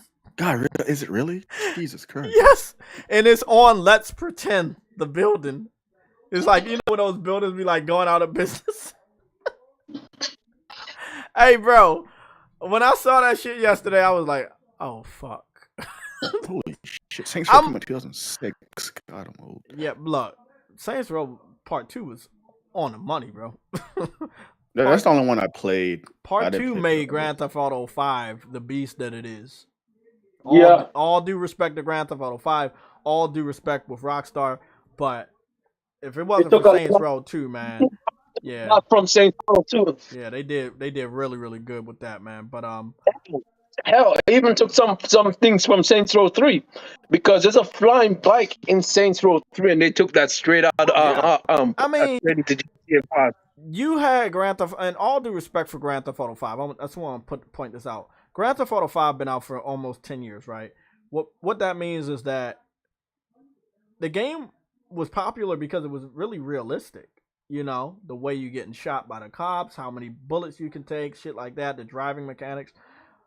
But how long can you stay realistic with a 10-year-old game? You have to start introducing other stuff if you want it to be a games as a service. So they started introducing more colors and different things to do and casinos and this and that. And yeah, and I think Grand Theft Auto 5 could still be around the next 2-3 years. 6 ain't coming out anytime soon. GTA 6, yeah, about 4 more years, 3-4 more years. Yeah. The reason why, do you remember Grand Theft Auto 5 when it first came out and you made your character and they had a problem remembering what your character was? Yeah. Yeah, they had a multiplayer. Saints Row having a little bit of that problem. I'll talk about that a different stream, but Saints Row having a little bit of that problem. What that means is this is the most realistic Saints Row I've ever seen. Graphically superior to any of the other ones, right? Grand Theft Auto 6 is going to be way better than Saints Row and Grand Theft Auto 5. They won't launch the multiplayer and the single player at the same time. People get mad at me now, but it's true. I mean, we know they're going to go big, and it's going to be a big-ass city, and it's got to look good. It's probably going to be next-gen only. And that's all I'm going to say, man. It's like, they got to wait to release that game until there's a more than enough consoles in these houses. It does depend on Xbox too, man, because, like, man, Xbox is, like, PlayStation, like, what? 23 million sold. Xbox is sitting at 14-something million. Like, is Xbox even showing any numbers again? No, we got an estimate from a trusted person on CNBC, and that was a week ago. We have the information. It's in topics if you scroll up. But as far as them, the company, no. 2014, last year they ever gave numbers. I wonder why. Yeah, that's funny. They got beat by PS4, bro. They're like, know what? Don't even worry about it. They don't even give out software numbers because all their shit's on Game Pass. So you don't have to give out software numbers when you're giving your shit away for free. A slimy ass company, man, and for obvious reasons, man. That's all I'm gonna say, man. What's going on, Lorenzo? How you doing, man? Speaking of slimy, you see. You talked about what they offered Sony yet? What's that? Yeah, we did. We talked about it a lot, and then we obviously always get off track. But I don't think we talked about the specifics on it, Tay. And me and Truity was looking at it, and we was like, okay, like people talking about 3 years, but 3 years what? Starting when? And I kept reading the article, and then I read 2 more other websites that were focusing on the article. And what I came across is this is one of the years. And then next year is 2, and 2024 is 3. So that means 2024 will be the last year that we would have Call of Duty. And that's what Jim Ryan is mad about. Because Phil Spencer made it seem like Call of Duty is going to still be on after the PlayStation contract expires. But that doesn't look like that's the case. I don't know. I honestly, when it came to the situation, I get both points. But I kind of lean more to Microsoft here. I think they're dumb. You can't be that stupid to lose that much money, right? I genuinely believe it's going to be on PlayStation as well. I mean, it all depends on how desperate. What is their plan? Is their plan to still believe in 2 to 3 years that Game Pass is the saving grace for the Xbox brand? Or do they like, okay, let's be a third-party company and still have our box out there? Like, you know? I would think that if PlayStation fans are obviously going to still buy Call of Duty and you're making money off of those purchases, then keep it on PlayStation. But if you think that this crazy scheme to put Call of Duty only on Xbox is going to make people want to love and buy Xbox, you're sadly mistaken. If they buy your system for Call of Duty, it does not necessarily mean they're going to want to play other games. And it doesn't mean, again, that they're going to want to stay subscribed to Game Pass to play Call of Duty the whole year. And I also think the price plays a factor too. It's either pay the subscription service price or $70 straight up, your choice. And I'm not a Call of Duty fan, but I would do $70 straight up because if you're paying $15 a month over the course of 12 months, that's a very long time. Yeah, that's way more than $70. That's the argument I was making earlier. Like, you're actually paying more with Game Pass. However, people fall for this trap all the time, though. They're like, well, it's only $15 a month. That's not bad because I'm getting paid every month. But it adds up. It does add up. It adds up, but you're not paying it up front. Hey, do y'all want to talk about a fun topic nobody's talking about? What happened? Game Pass. After this $70 billion purchase, Game Pass is going up in price. Oh, yeah, obviously. They're not adding Call of Duty and paying $70 billion to Activision, not for that shit to go up. That shit's going up. And it's definitely going to be on just normal. It's going to be $20 a month. It's going to be $20 a month. And I know why they're going to do it. Because PlayStation Plus, isn't PlayStation Plus Premium like, isn't like 14? I couldn't remember price a month. 18 a month? 18 a month, yeah. 18 a month? Yeah, Game Pass could go to 20. They gonna go to 20 a month. And they're gonna give the reason that all these games from day and day. Game Pass Netflix is going up at the end of the year. Disney Plus is going Disney up. Plus is going up at the end of the year. Everybody's going up, bro. Yeah. Look, the economy works in mysterious ways. Just because milk went up, and I will say this, I noticed this shit years ago, by the way. Soda went up years ago. I knew the economy was bad when I kept going to Walgreens when I was working in DC. I kept going to Walgreens and the shit was going up. I saw it because I go to Walgreens every day before I walk to work. I'm like, wait up, this shit was what the fuck? You know, I went back to DC. I had a family reunion last month. You know, my mom works at this fancy ass fucking concierge, whatever.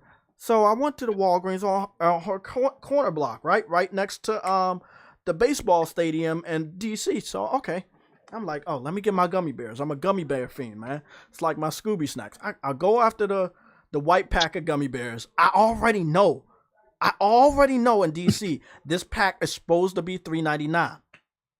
It was $4.99. It was my first time in a month being in DC to get gummy bears. That's gummy bears.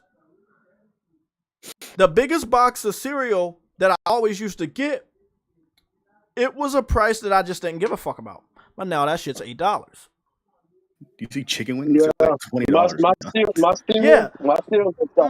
I got pictures on my phone from when I went to Virginia to visit my sister, and honey was $20. Remember, Truity, when I got sick earlier this year?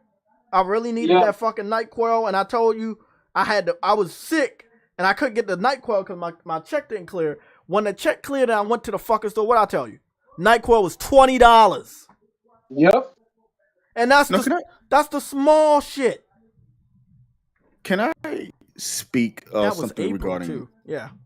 PS Plus tiers and Game Pass? Why isn't the gaming media isn't so vocal with PS Plus tiers in terms of like everyone always talk about in a good way? Like why? Game Pass is a focal point. Truity, you know what I'm about to do, bro. I'm about to go right on my PlayStation 5 that is hooked up and on right now. Bro, PlayStation Plus, as is right now, is literally the best deal in video games. And when they announced that, isn't it like you get more out in a year with PS Plus than Game Pass in terms of pricing? Okay, if you pay for a whole year, right, you're doing $120, right? PlayStation Now for a whole year was $60. PlayStation Plus for a whole year was $60. $60 and $60, $120. PlayStation Premium is basically PlayStation Now and PlayStation Plus together, which for a whole year is $120. I never understood why people was bitching about the price because you still come to the same conclusion. Game Pass, however, for a whole year is $180. And this year specifically, they're giving you less games. Like, where's my Plus? Plus is over here, right? So Oh no, it was infuriating. You see all these people talking about Game Pass this and that, but like PS Well, Plus has this and that too. Like I block a lot of people on. Hold on, we got a red alert. Vegan VR King, what's the red alert? probably what I said. I hope so. I told them not to use the red alert because that fucking stops everything. I want to know. Long story short, if you look on PlayStation Plus, what we got? We got the Yakuzas, we got Death by Daylight, which is still adding content, and we're getting that for free. And the difference between PlayStation Plus and Game Pass, which again I agree the media needs to talk about, games that are added on PlayStation Plus, on this new PlayStation Plus, once you add them to your library, you keep them for as long as you're subscribed. On Game Pass, they're tended to leave. Yeah, I didn't know that too. Like when I subscribed to Game Pass a while back, I was kind of disappointed about that. Like all the Final Fantasies are gone, from what I heard. Yeah. Games just they're like Netflix; they kind of just disappear sometimes. Everything's on here. I got it on screen right now. If you want to look at Final Fantasy VII Remake Integrate, as well as Final Fantasy VII Remake, both versions of Avengers, the PS4 and PS5 version. Assassin's Creed, all the Saints Row games, including the spin-offs, is on PlayStation Plus. Every last Assassin's Creed, I think we're only missing Odyssey. They're about to give us Origins, and we already have Valhalla. Isn't Odyssey already up there? I'm not mistaken. No, I don't think so. No. No. I have Odyssey. I own it, but no, they didn't put it on there yet. They just gave us Need for Speed Heat and Grand Blue Fantasy Versus, which is those are high profile games. That's like that right there. Just a little bit I just named. That's high quality. Like you can't beat that. So like the value in this shit is just fucking crazy. Be fair here. Literally, most of PlayStation's first party studios in recent years is on a subscription service. So that's worth it alone. True. If you're new to PlayStation, you have all these games you can catch up on. Great games of that. That's a steal. Spider-Man, Horizon, God of War. That's what I'm saying. Those. I was trying to be nice, man. You trying to be evil, man. You're an evil person. I'm trying to be nice. I'm just talking about the multiplayer. Like you trying to embarrass these motherfuckers. You talking about Spider-Man and God of War, Horizon. But no one talks about that though. That's infuriating. It's Game Pass in the media, and okay, sure. But I know I block a lot of people on Twitter, but from what I've seen in the media, they're not talking that good about Game Pass this year because there's nothing to talk about. So by default, the gamers can flex what they want to flex on social media about talking about this stuff. But the media, if they don't want to talk about how good PlayStation Plus is, that's dope. That's all right. But they can't talk about Game Pass this year. Because if you talk about Game Pass, you're going to have to compare it to what Plus is doing this year. And that's why you're not hearing them talk about Plus. Because if they talk about Plus, they got to talk about Game Pass. If they talk about Game Pass, they got to talk about Plus. From what I'm seeing, I don't see, just like you, I don't see a lot of articles about either this year. But last year, they was cutting up. Good Lord. It was like, they couldn't stop talking about it. Look at that. We got the whole BioShock collection. Yeah. We have all the, Darksiders? Darksiders 1, 2, 3, and the spinoff. Bloodborne's on this bitch. You got a lot of critically acclaimed games up here. Bloodstained, Ritual of the Night. I wanted to get that game for a long time. They gave it to me. Me too, actually. Wow, I didn't realize. Did I add that to my list? Brawl Out, which is another Smash Brothers type of game. They gave that shit to us for free. Look, Call of Duty Black Ops 3 with the zombie mode attached to it. You're like, bro, it's no contest, man. We're getting chess ultra. We getting horse racing games. We getting games we don't give a fuck about. We getting VR titles. Getting indie titles. Yeah. We getting remasters, remakes. We got Crisis Remaster. Like, man, it's unfair. It's unfair. And I like what's stated here. It's like, oh, Crisis, hell yeah, I love that series. But there's Someone in the comments said they're also not talking about Game Pass because they have to put ads next to the promotion. The FTC and CMA is looking out for shields. Yes. He's right. They got caught last year. Yeah, they got caught last year, and then right around there, that's when I think PlayStation. At the end of last year, they talked about this new revamp. But yeah, they did. FTC put a hammer down on that shit. It was this year, not last year. It was this year. They put a hammer down, and then that's when PlayStation, like maybe a couple weeks after that, they had introduced PlayStation Plus Premium. I don't know. All I'm saying is, I wish they put all the energy they put to Game Pass. They should be the same energy to PS Plus because there is value here. Hey, I 100% agree. Like 100, like the value here never stops flowing. And like I said, if you're subscribed, you can guarantee that most of the shit will always be at access to you. Like they're not deleting anything. And So they you just have added, like 800 plus games because they're not getting rid of anything.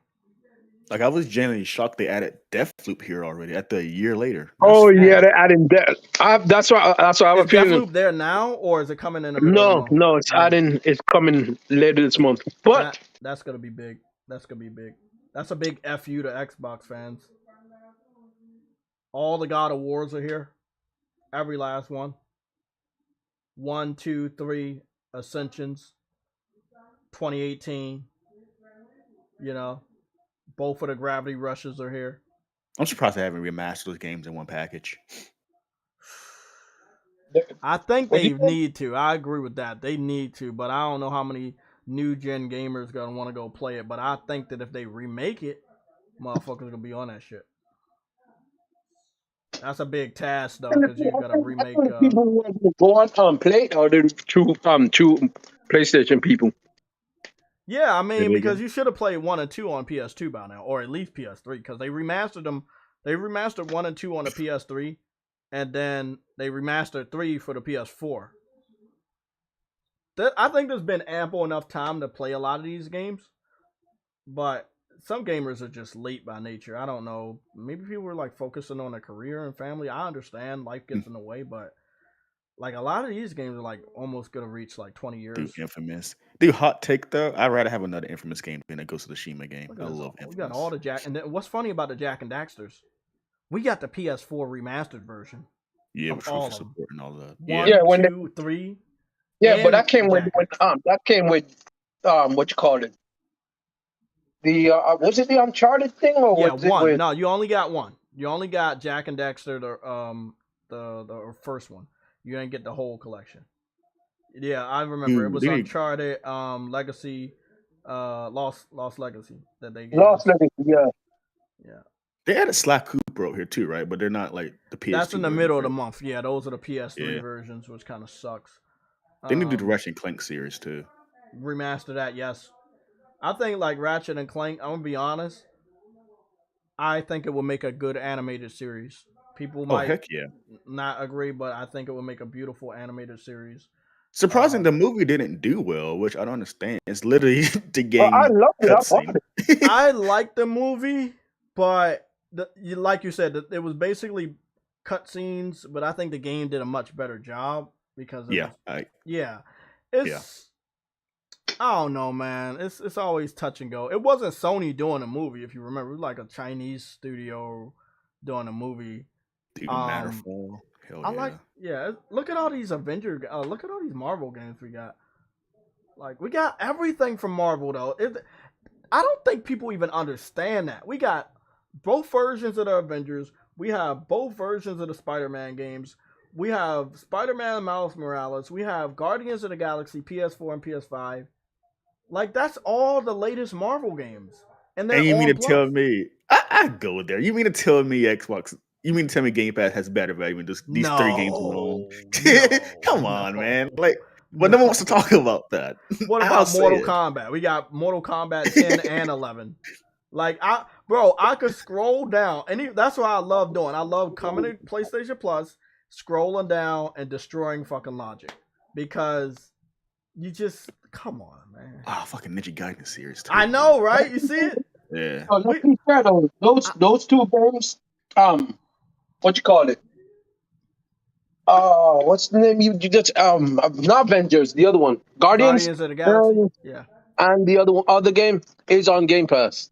Yeah, they are. I actually playing Guardians right now on the PS Plus. Oh yeah. It was on Game Pass, and this I'm gonna say one fucking truthful thing. Game Pass is a good value, but they're not grateful. Fuck, Power Rangers up here too. I didn't know. Yeah, Power Rangers on that. Hey, bro. I wanted that game so bad Hey, too. Actually. Hey, bro. This is what I do, man. I try to help people out. Look at all the Ratchet and Clanks we got on here. We got Ratchet and Clank 2016, All for One, Full Frontal Assault, Cracking Time, Quest for Booty, Into the Nexus. They're all on the PS3 streams, but if you have an Ethernet hooked up to your PS5 or PS4, you're good. That's all I'm gonna say. I've played these games on the streaming, and it's much better now. Look at the Resident Evils we have. I think we have 12 Resident Evil games. So that's 1, 2, 3. Can't you download PS3 games here, right? You can. No. Is it like PS Now? No. So there's 3 Resident Evil games that are on the PS4 that you can download. The other ones are PS3, so you got to stream them. I believe Sony has a solution to deal with the PS3 stuff. I don't know when they're going to introduce it. I know this because they introduced backwards compatibility with PlayStation Plus Premium. It's taken a long time, but again, Truity, if they get these studios that we talked about, they might not need them only for PC ports. You know? Maybe they could be helper studios to emulate old games for new audiences. You know? It's, you know, me and Truity was talking about Iron Galaxy. There are 2 people from PlayStation that are now working. I believe emulation for PS3 is coming. I just think it's taken Sony a long time. But that's what I was telling them. If they acquire Iron Galaxy and they have Nixes, they're gonna have all they need to start emulating these games for the PS5, right? Or they can use Bluepoint for that too as well. Oh, you got Bluepoint. So you own Nixes, you own Bluepoint, right? And Nixes for PC porting, yeah. Yeah, and then Iron Galaxy, which is doing the PC port for Uncharted 2, but Gio Gorsi is over there. He was in charge of the third-party development on PlayStation and also a PlayStation Vita ambassador. And then Adam Boyes is also... I miss those guys. Yeah, but they're over at Iron Galaxy, which is doing the Uncharted 4 PC port. I believe Sony's going to buy them, bro. I think Sony's going to buy Iron Galaxy. You're not going to have 2 people over from PlayStation go over there. And I'm sorry, bro. Nah. Yeah. Remember the situation I told you about Destruction All-Stars? You have Sony has all those people they fired from Destruction All-Stars. They made Lucid Games, and then Sony went back to go talk to the people they just fired. No, it's not Destruction All-Stars. It's from Evolution, you mean? That's what I'm saying. The people that did Destruction All-Stars are from Evolution. That's what I'm saying. Yeah, you said they fired from Destruction All-Stars. Oh, well, no, I'm saying the people that they fired is working on Destruction All-Stars, and they still work with them. So I believe, or even if you leave on your own will, they're still gonna work with you, because look at the art director that's over at Insomniac, that he was on the initiative team working at Xbox, and then he came back home to Insomniac like nothing changed. They hired him back. Like, PlayStation has really, really good relations with the people they let go or fire. I'm glad you believe it or not. You know, PlayStation has been known multiple times that they're really real with people outside, like working with games. Yeah. That's been said. That's been clarified. You know, there's a lot of negative press around that. A lot of people come out and say PlayStation are really fun to work with and healthy to work with, actually.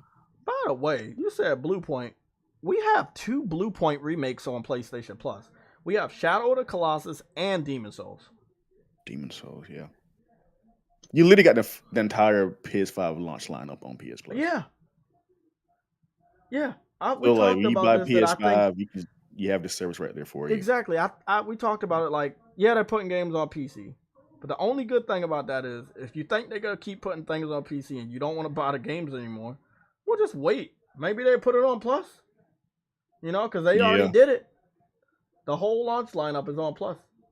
And I think who was it when they acquired Nexus? I'm making a video today. Actually, I mentioned this. It's like PlayStation regarding PC.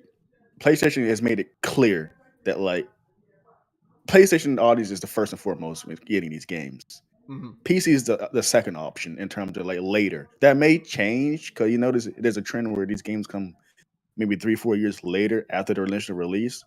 But if you want the newest PlayStation game, you got to buy a PlayStation or subscribe to PS Plus or whatever they're going to do with it. Exactly.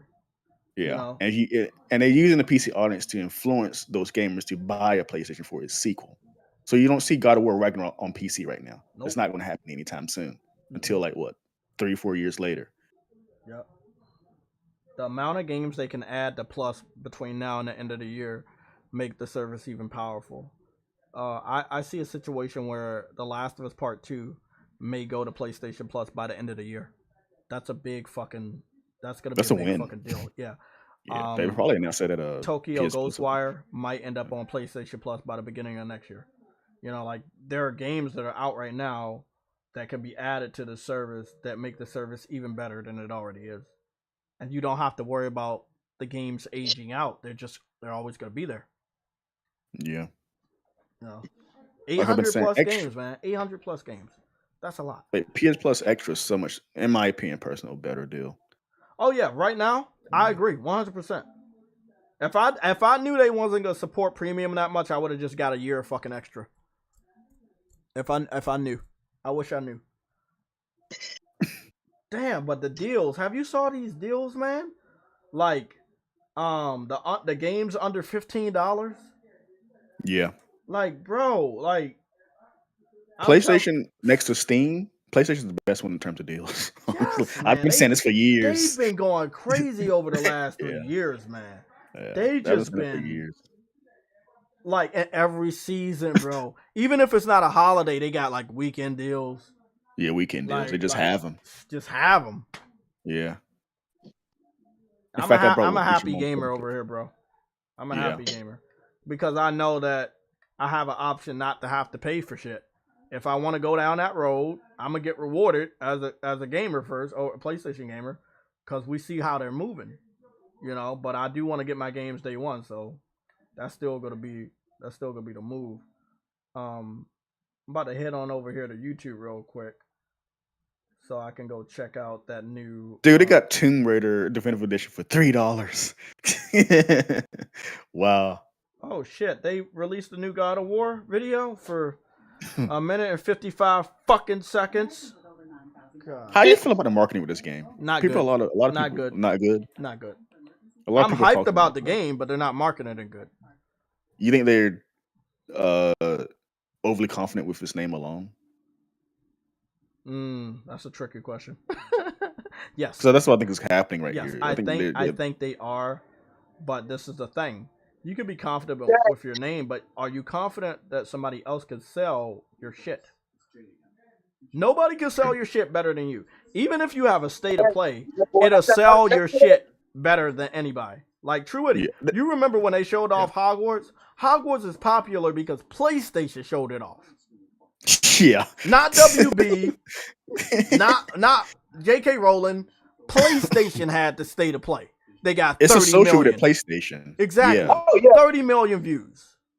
When people think about it, when people think about the game, they think of PlayStation, sadly. You really let a magazine person show off your game? Does the game look great? Yes. Yeah. But I haven't watched this shit. We want to see a full breakdown. Fuck. They are. I believe they are around probably October. October, they're gonna do a state of play with this game. I think they are. Yeah, but you know why they want? I think they're gonna do it. They gotta do it this month because October is the month of Call of Duty. They have. Jay, you know why? You want to know why they haven't done it yet? What? I said this before. Because I've said this before. They want to get as much sales in as possible because, quite frankly, they already they have.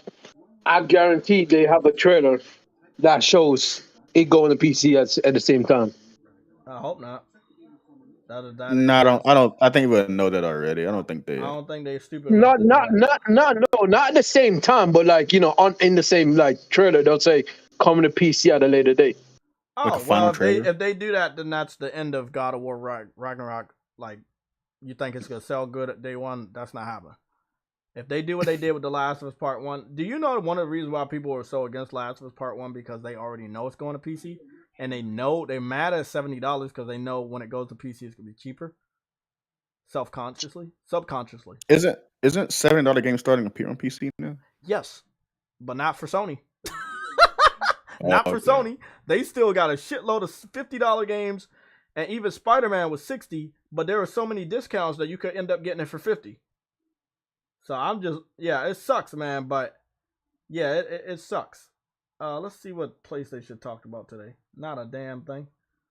Damn, not a damn thing. Yeah, At all. I look at my phone every Tuesday. This is when they do their blog posts. And it's nothing about a conference or whatever. Yeah, a lot of people getting antsy, man. Yeah, it's getting aggravating. Yeah, it is. And that's why I brought you here. You know, I wanted you to show up on Tuesday because we talked about it, but I definitely want to hear your thoughts about this as a different gamer. You know, person I just saw on, Twitter. I respect what you and your crew is doing, and just wanted to get your opinion on. Do you think that PlayStation should be making gamers think for so long? You know, like by not having information, by not having a showcase, by not giving the people that picked up a PS5 your immediate attention right now, and focusing so much on promoting Spider-Man for the PC, it makes people think that maybe, even though we are supposed to be the first priority, maybe we are not the first priority. Mm. Yeah. I'm sorry. No, PlayStation dudes aren't first priority. Yeah, but I want to hear Right, Tay. I brought Tay here, so we gotta let Tay talk, True Woody. Okay. Yeah, I want to hear his So- thoughts. Regarding the conference, so I'm gonna pit it to two topics here: PC and the conference or state of whatever it's going to be. There are things coming clearly. It just PlayStation has been really quiet. I'll be honest with you. PlayStation has been PlayStation has been really odd this year in terms of communication. They've been not very transparent with the people around them, and them not being like, "Hey, there's an event coming this year." They're not talking about it as soon as possible. You see Xbox, you see everybody else reveal what they have in the future, and then people gonna look at PlayStation like, "Where you guys are doing?" And they haven't done that yet, sadly. I'm starting to, and I joked about it, but I have a feeling, and it probably won't happen, but wouldn't it be crazy if PlayStation don't have a PlayStation experience this year because they're so up in the ass in terms of how popular they are? Or Yeah, I can see it not happening. yeah, but you don't do that. That's the thing about it. Like I said, I get they're confident, and I respect the confidence, but it's like you got to also show your consumers what you have in the future as well, because we want to see, we want to know why we have a PlayStation. Sure, you can talk about it, but we also want to see it too. So regarding PC,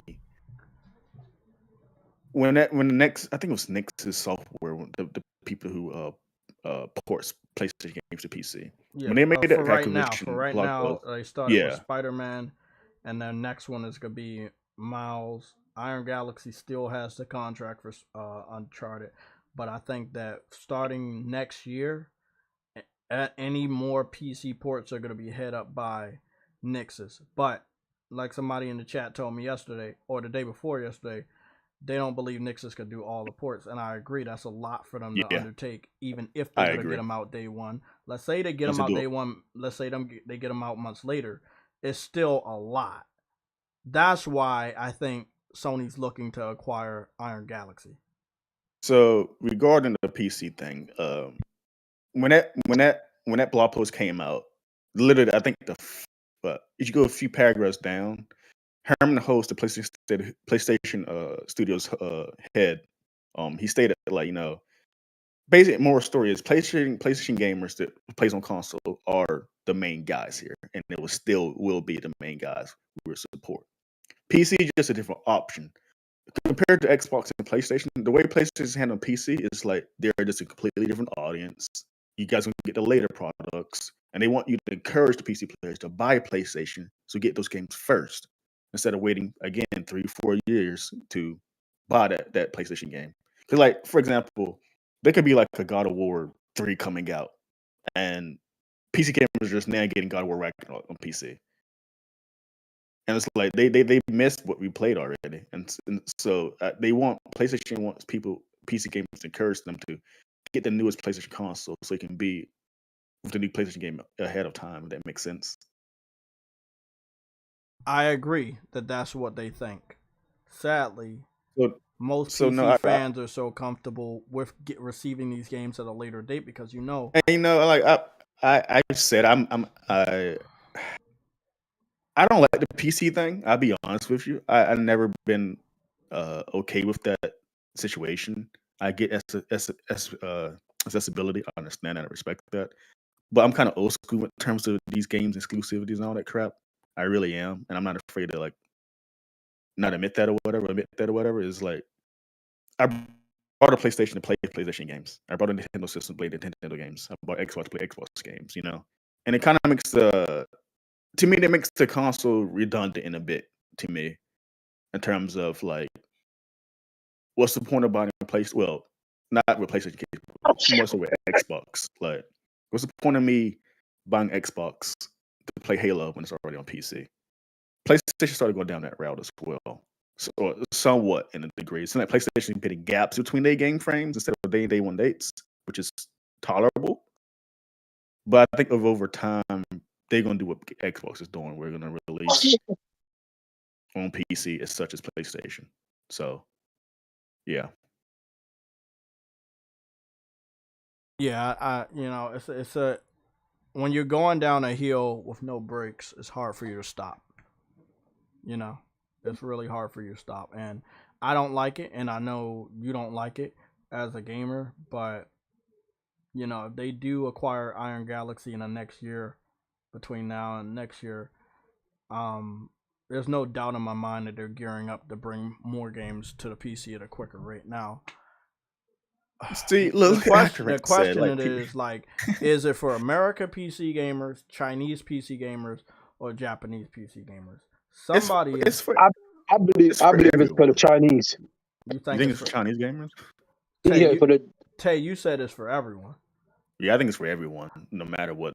I'm gonna go that I think it's for the Asian market because they play on PC so much more and they're so more dedicated, and Sony wants to see if they could get that market, but yeah, and I said that wrong. I don't think they want to see if they can get the market. They think they could get the market because of so many people, and they think that the more people that's over there, the more people to buy the game. But if you're selling them a game that they don't want, they're not going to buy it. Just because a few 50, 60, 70, maybe a few hundred people on the internet are underneath your developer's Twitter post begging for a game does not mean the whole community wants the game. It doesn't mean they're going to hate the game. It just means that when it comes over, don't really expect them to buy it day one because that's not their cup of tea. So it's like you're playing a long game, but it is a dangerous game because it's like a guy that has 2 girlfriends. It's a written rule, unless you got all the money in the world, you're not going to let one find out about the other, right? Right? So yeah, why is PlayStation letting one find out about the other? I mean, I don't think it's the smartest strategy. Well, the thing is, the PC games, PlayStation PC games, sell incredibly well. Like, despite being, I gotta disagree. really.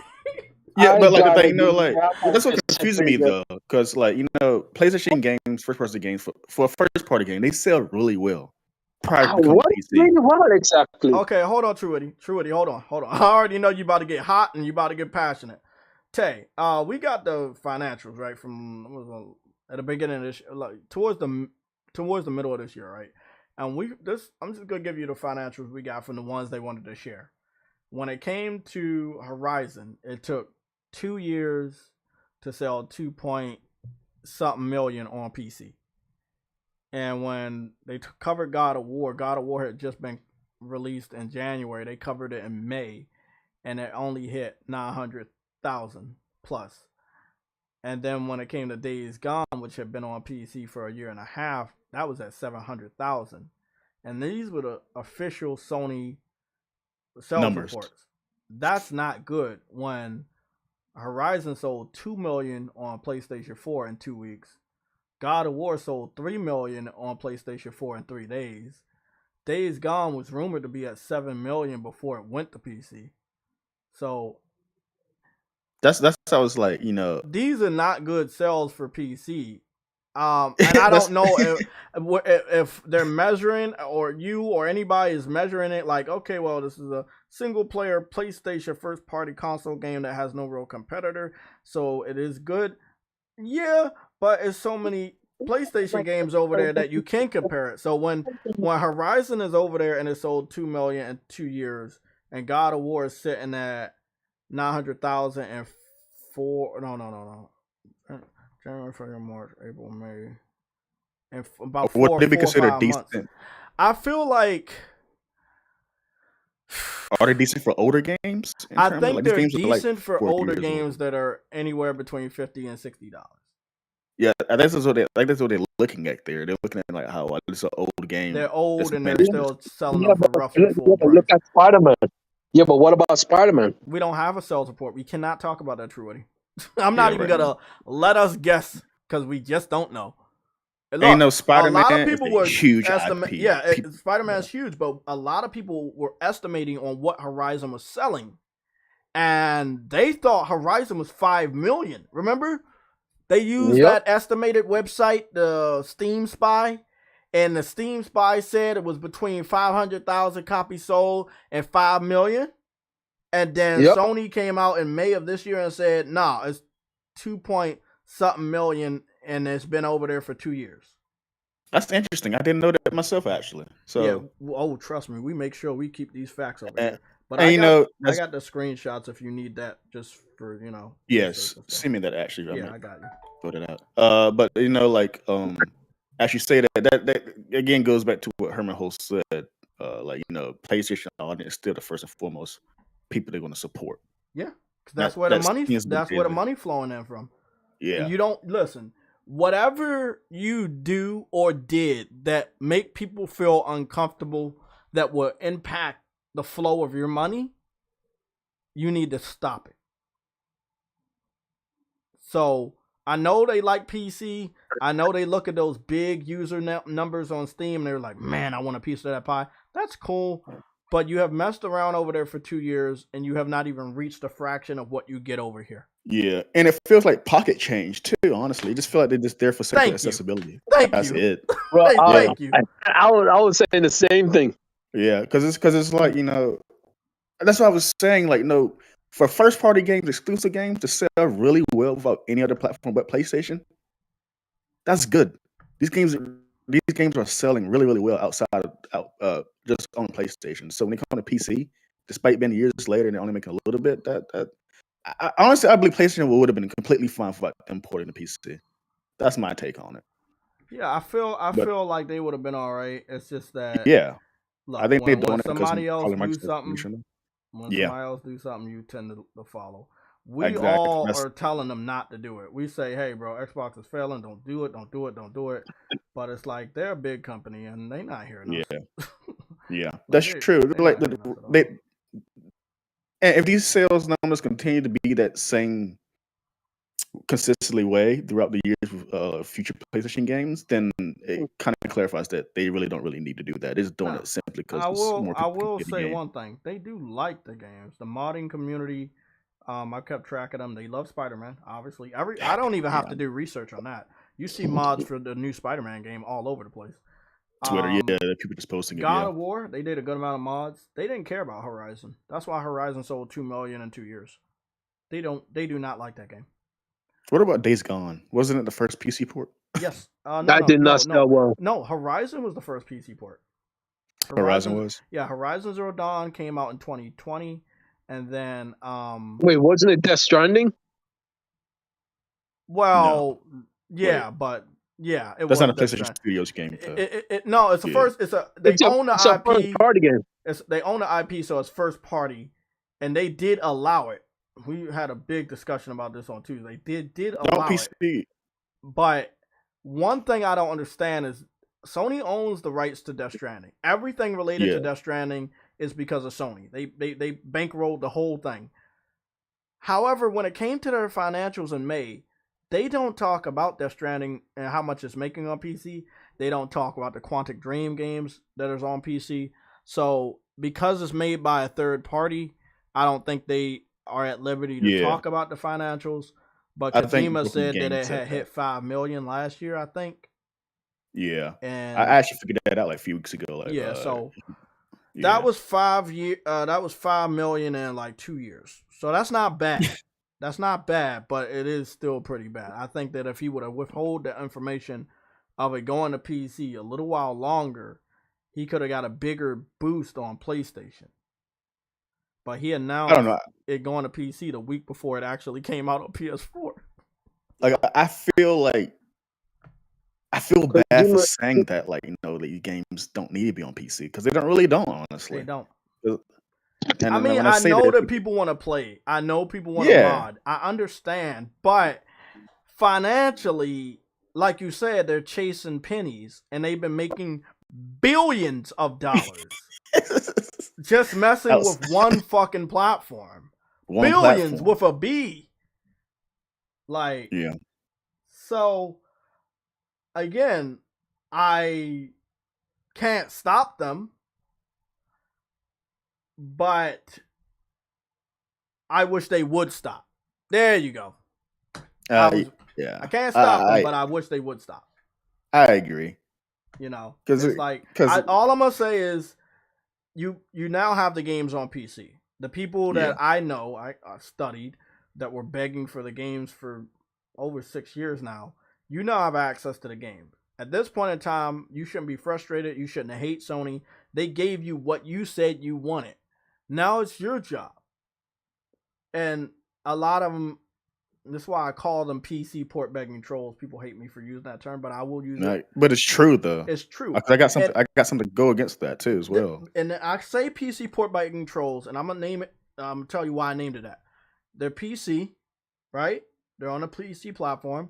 They're port begging for a game, and they're trolling the developer into believing that they actually want to support the game. When the developer finalizes porting the game to the platform, they make up so many excuses why they don't want to buy the game, even though years prior they were begging the developer to put the game over there. I'm not disrespecting the PC community or the PC gaming community, how it is. But it is exactly how it is. So many people were in this movement of getting PlayStation to be more like Xbox by putting games on PC. Now that they're at this point, you, the PC community, are still not buying the games. You're not proving what you guys were talking about prior. Exactly. So what's going on? Well, Sony wasted their fucking money and they wasted their time. And not only that, here's the thing: if you're going by PlayStation's current route, releasing these games probably 3-4 years after the release, you mean to tell me you don't want to buy a PlayStation in that time frame, or couldn't buy a PlayStation in that time frame? You know, Spider-Man turned 4 years old yesterday. You waiting 4 years to play Spider-Man, one of the best games of the entire generation, the last generation.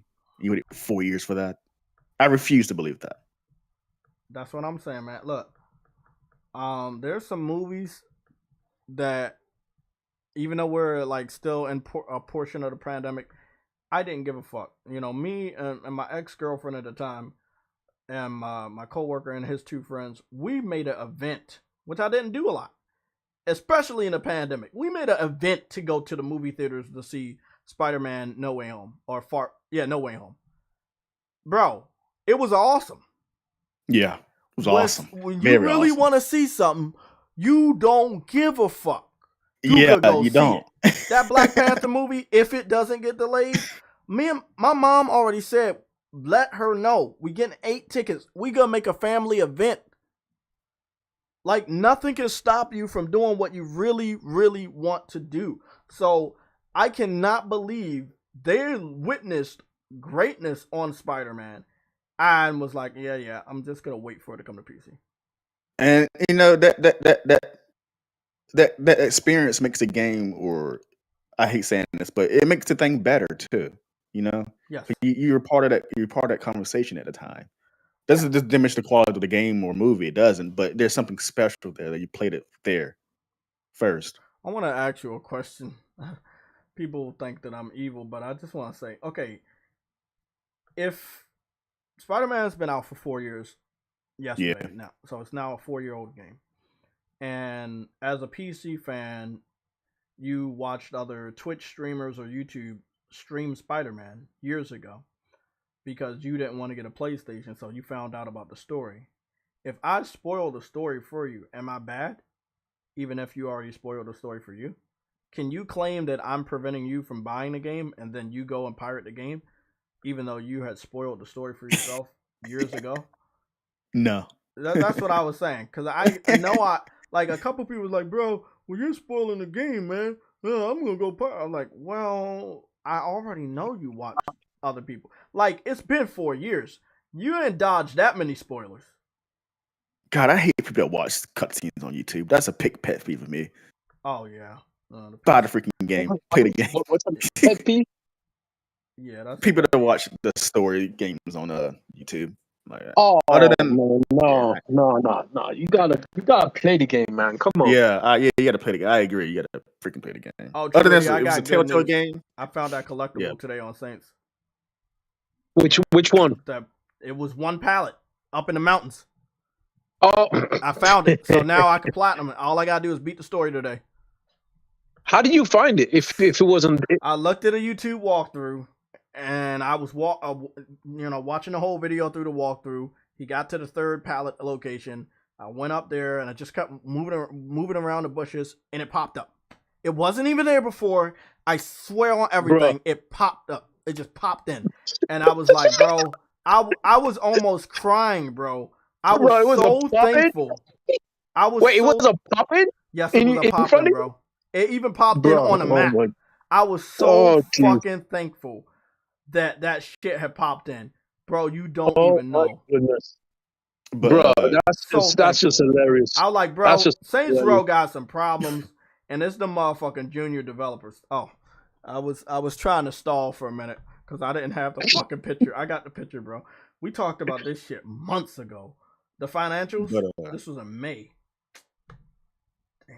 But yeah, Jay, I didn't know that that PC sales was that I got low. the official numbers in front of me, and they say this file already exists. I already know I saved this. I just can't find it on my computer. do you guys like Jim Ryan at all? True, he got a tattoo of him on his back, but I'm not a big fan of him. Bro. Who does? The guy right here you talking to. The other dude. You have a tattoo. Yeah, he got a big tattoo. He got like the one where he was smiling and shit. Yeah, he went to high school with Jim Ryan. That's his boy right there. Yeah, I got the picture for you now. I'm just scrolling through because there was some other cool pictures we had in the topics. But it's actually 2.39 million copies sold in 2 years.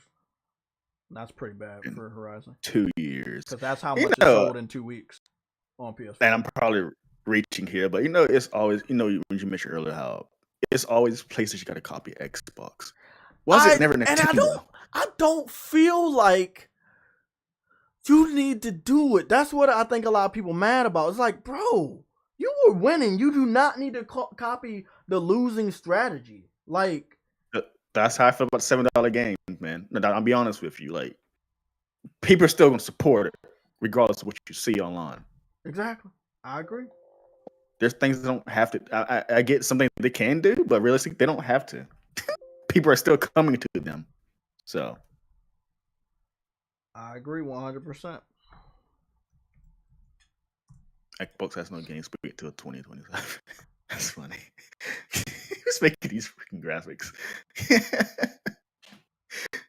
Like, do you remember when Xbox was gonna go after VR and then PlayStation beat them, and then Xbox was like, "Okay, yeah, we're not doing it anymore." It was like, bro, Yeah. like, Xbox won't copy PlayStation automatically, but Holy sometimes shit, the queen just PlayStation died? will copy Xbox automatically. Sometimes The they queen both died? copy. Oh, wow. True, Eddie. Yeah. You know, we ended the stream today too because I gotta, like I said, I'm gonna finish Saints Row before 8 and then dedicate my life to Last of Us and then start getting back on the backlog and wait for Valkyrie Chronicles and shit. So, damn, motherfucker. Yeah, I hear you. What do you say? Vegan VR Viking said, could this Microsoft deal be trying to force Sony to cancel charging devs to run crossplay? Call Wait, of Duty what? would be that's some guys said. Call of Duty would be free from paying PlayStation to run servers on Xbox. What? Huh. That's interesting. Could this Xbox? Wait, I don't know. Hold on. What did he say exactly? He said, quote, could this Microsoft deal be trying to force Sony to cancel charging devs to run crossplay? Call of Duty would be free from paying PlayStation to run servers on Xbox. No, that wouldn't do anything. What it's trying to do is get Sony to accept Game Pass on their system. That's what this whole thing is forcing Sony to do. Hey, I Man, that's haven't never gonna heard you happen. talk about that topic in a long time. That's never going to happen. I know, but wow, Microsoft did want both Nintendo and PlayStation to accept Game Pass. Yep. They were very desperate about that. And they still are. Yeah, for Nintendo, they have a decent relationship with Nintendo, surprisingly, but I'm surprised that didn't happen yet. I think they about No, to they did say they're gonna put Call of Duty on Nintendo. That's what they say, but we'll see, man, because they got like. That's disgusting. Don't do that. Yeah, because the Switch, like Nintendo need to make a big boy system, bro. Like, I don't. Yeah. The only way it's gonna go to Switch though is by streaming. I don't think it would ever go naturally. Yeah, I'm gonna be honest, bro. I don't know who can stream a new game that you know your system should be playing, and you are. I haven't touched my Switch in like months. I don't touch that thing at all. That's illegal. Good. Yeah, I'm not. I think I learned that I'm not a handheld gamer no more. It's just not my thing. I actually have a Switch and I don't touch it either. It's crazy. See, that's the thing. Like, handheld was when we were younger and moving around and always outside. It's like with the pandemic, you know, I don't really know why the Switch continues to sell. Because it's a different market. Japan is I think it's like still a market. Realistically, the people that are buying it for the reason that the media won't tell us, and that's because it's just the Nintendo DS next generation. Yeah, it's just a fucking handheld at the end of the day. I hate when people call it a hybrid or a console. It's marketed. It's marketed as a handheld. What happened? No, I just. Did you actually talk? Did you talk about the? Who was that? I think you mentioned something the other day, but who was the woman you were talking about? Hey, True Eddie, hold on. What's going on, MC? Somebody who died? The Queen died. The Queen died? Oh my God. Ooh. They were just talking about her health not being good early this morning. Yeah, bro. about like 2 hours before. Shit. Oh, wow. Man, something told me she was gonna pass. Look, I wasn't wishing it on her. I was just like, bro, she's old. She lost a lot of people. You know that. She's like 90 something, right? Yeah, but she lost her husband. She lost her sister. She lost her daughter, Queen Princess Diana. Like, that shit weighs on you. The thing is, it can be now, painful, man. Now the fucking crown about to go to somebody else. This shit big news. Oh shit! She's dead. So the crown, for the first time in 8 billion years, is gone somewhere. So this is odd. A lot of never mind. They updated it. Okay, never mind. Because I want to say a lot of these big news publishers are not saying she died, but the Twitter official post of her family says she's died. You know what? Fuck. You know what? When this morning, the picture they had of her is that she was walking around. Even close to know. What? I don't know. Who the crown? I'm not that big into history. I don't even know. I can't help you. I don't know. But what I will say, True Witty, is that this morning, all the news images had. Did you see that picture of her standing there? She was just standing. Well, see, that wasn't a new picture. They only posted that to make it seem like everything was all right. They did the same thing when Michael Jackson was going through it. Remember? What I believe is that she had already passed away, and they just now releasing it. You know, with famous people, they release the information to us much, much later. She probably passed away early this morning. Yeah, she probably passed away early this morning. It's 1:39 over here. And when I woke up at 7, I saw her all over the news. Yeah, before I came on the show, I saw she was like in bad condition. Damn, man, she died at 96, man. Damn, bro, she lived long though. That's a beautiful life. Bro, that's a long life. Beautiful life, man. And I don't know her like that, but she saw some shit. No, man. she lived long. She lived long. That beautiful life that she lived.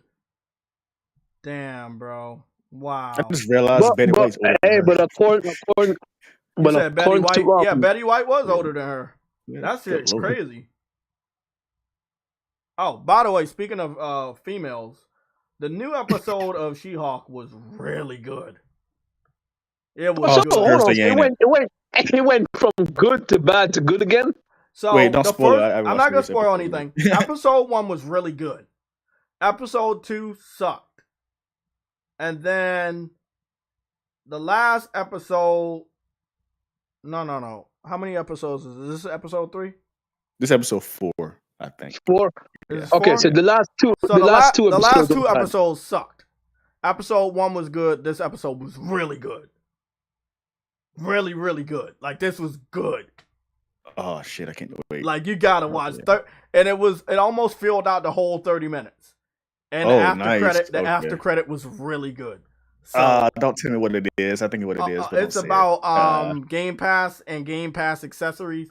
Like, she's up there with Phil Spencer, and she's on a stage, and she's twerking, and she's selling Game Pass, and it works. Awesome. What happened? She's green too, so it works. Oh my goodness! Shut up.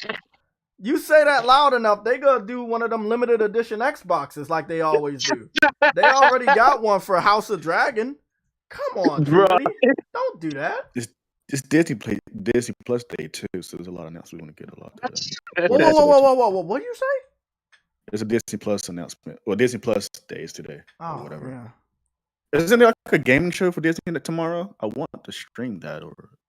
You mean Disney Plus Day? Is it today or is it tomorrow? I thought it was tomorrow. No, it is tomorrow. It is the 9th. Yeah, it's the 9th because PlayStation was supposed to be today.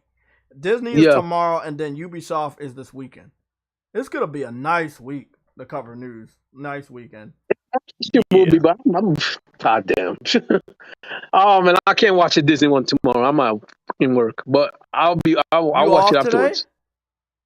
Today? Yeah.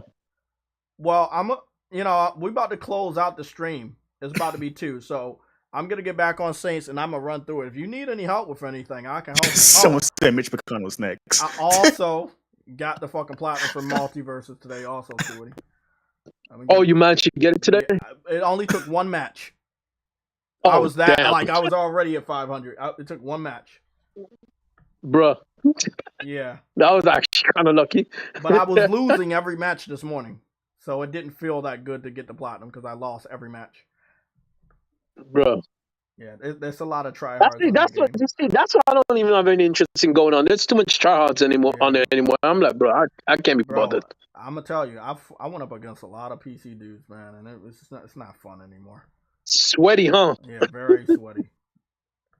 Very like. You to pay for the games. Hey, bro, it's a free to play game. Multiverse is free to play. Free. They could be doing some trickery. That's all I'm gonna say, man. Damn, man. I guess this about to cover the news. Guess we might not want to expect anything from PlayStation because PlayStation always delays shit in the wake of big news. Yeah, I'm giving them a 2-week time frame. So after either Monday, Tuesday, don't get no news, I'm giving up on it. Yeah. I agree. I'm gonna say let's see what Disney shows first. Let's see what Disney shows first. If they show Spider-Man 2, I don't think they so. can really. Huh? I don't think they can over there, can they? They say somebody died over at PlayStation London Studios. They say it's with great sadness that we are sharing our dear friend and senior producer Justin Der Gregorian is no longer with us. Jess was hugely loved and positive, blah blah blah. Yeah, that's sad, bro. Like, yeah, this is a bad. Today seems to be a death news, but I don't like today, bro. Yeah, I don't like today either, bro. Yeah, it wouldn't have been a good look for PlayStation to have a showcase on the day that the Queen died. They would delay it too. That would have sucked even worse to have a showcase when a member of your team died. I gotta agree with Tay. Let's give them 2 more weeks from today because they're gonna say that. You remember what Black Lives Matter canceled the showcase? Yeah. Okay, so I believe that they're gonna be like, okay, we didn't have any news, blah blah blah, because the recent world events, and then California is on fire again, and their power grid is weak because of how hot it is over there. So look, say that guarantee this could be an excuse for them to say we're not having anything right now. If they don't have a showcase this year or of anything in the future, that's a bad sign. That's all I'm gonna say. It's a really, really, really bad sign. Hey, listen. At the end of the day, I'm gonna say this. Sony needs to stop playing around and actually do something, because I don't like the state of play or these short shows. Because at the end of the day, we ain't getting nothing until halfway through the year. Yeah, and sometimes we may not even get that shit. I'm fine with state of plays because it can be like updates for games. No, okay, let me rephrase. I'm fine with the short state of plays. I think they need to keep that long show, and this whole showcase isn't it.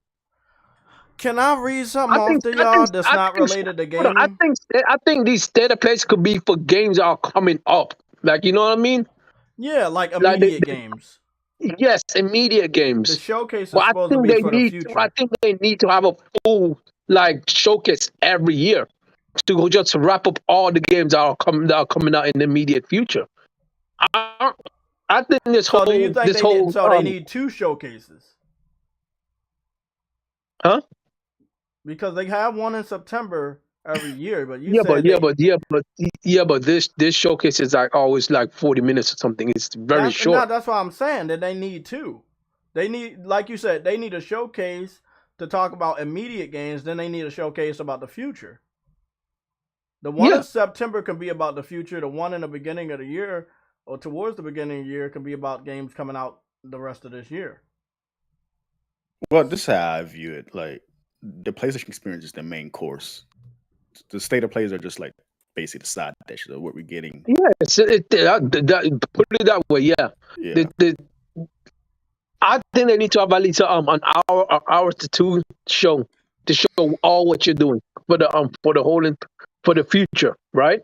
Yeah. And have the small shows for like short upcoming games. Like you got like your next game coming up. You do a state of play for that game, a big not big state play, probably about like a short, like 20 minutes state of play for that show, for that game that's coming up. Yeah. Like, you know what I mean? Yeah. Isn't that what they're doing already though? Yeah, but they're doing that, but the shows aren't even consistent. Like, we reviewed on Tuesday. We reviewed showcase last year was showcase. Yeah, showcase number 1, showcase number 2 are different. Showcase number 1 was 47 minutes. Showcase number 2 last year was 43 minutes. Was it the one with Horizon gameplay? What was that one? That was showcase number 1. That was the first one. The first one was better than the second one, and the first one was longer. The second one spent over 31 to 32 minutes on multiple platform titles. And then at the very end, that's when they actually focused on like first party. Showed 3. It was only 3 studios of their own. They showed Uncharted, Insomniac Games and God of War. That's it. I'm like, bro, are you kidding me? And they showed freaking Uncharted going to PC. Like that is not a good sign. That's what I'm saying. They need a beef. They're gonna include third party into their showcase. They need to have a much bigger show. Well, they need like that's all. The reason I like, because I've been saying this for years, I wanted PlayStation to follow suit on this format for a very long time. Nintendo is the one who perfected that. They need to look at Nintendo and how they manage that.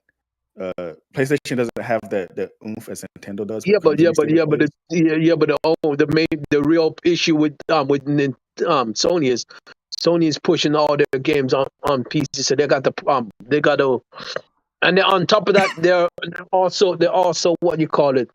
They're also promoting other people's like games, not just games. Because Nintendo, what they're doing is Nintendo are putting games that are second party, third party exclusives, and first party exclusives. You see what I'm saying? Yeah. So let's get this. Hold on, Troy.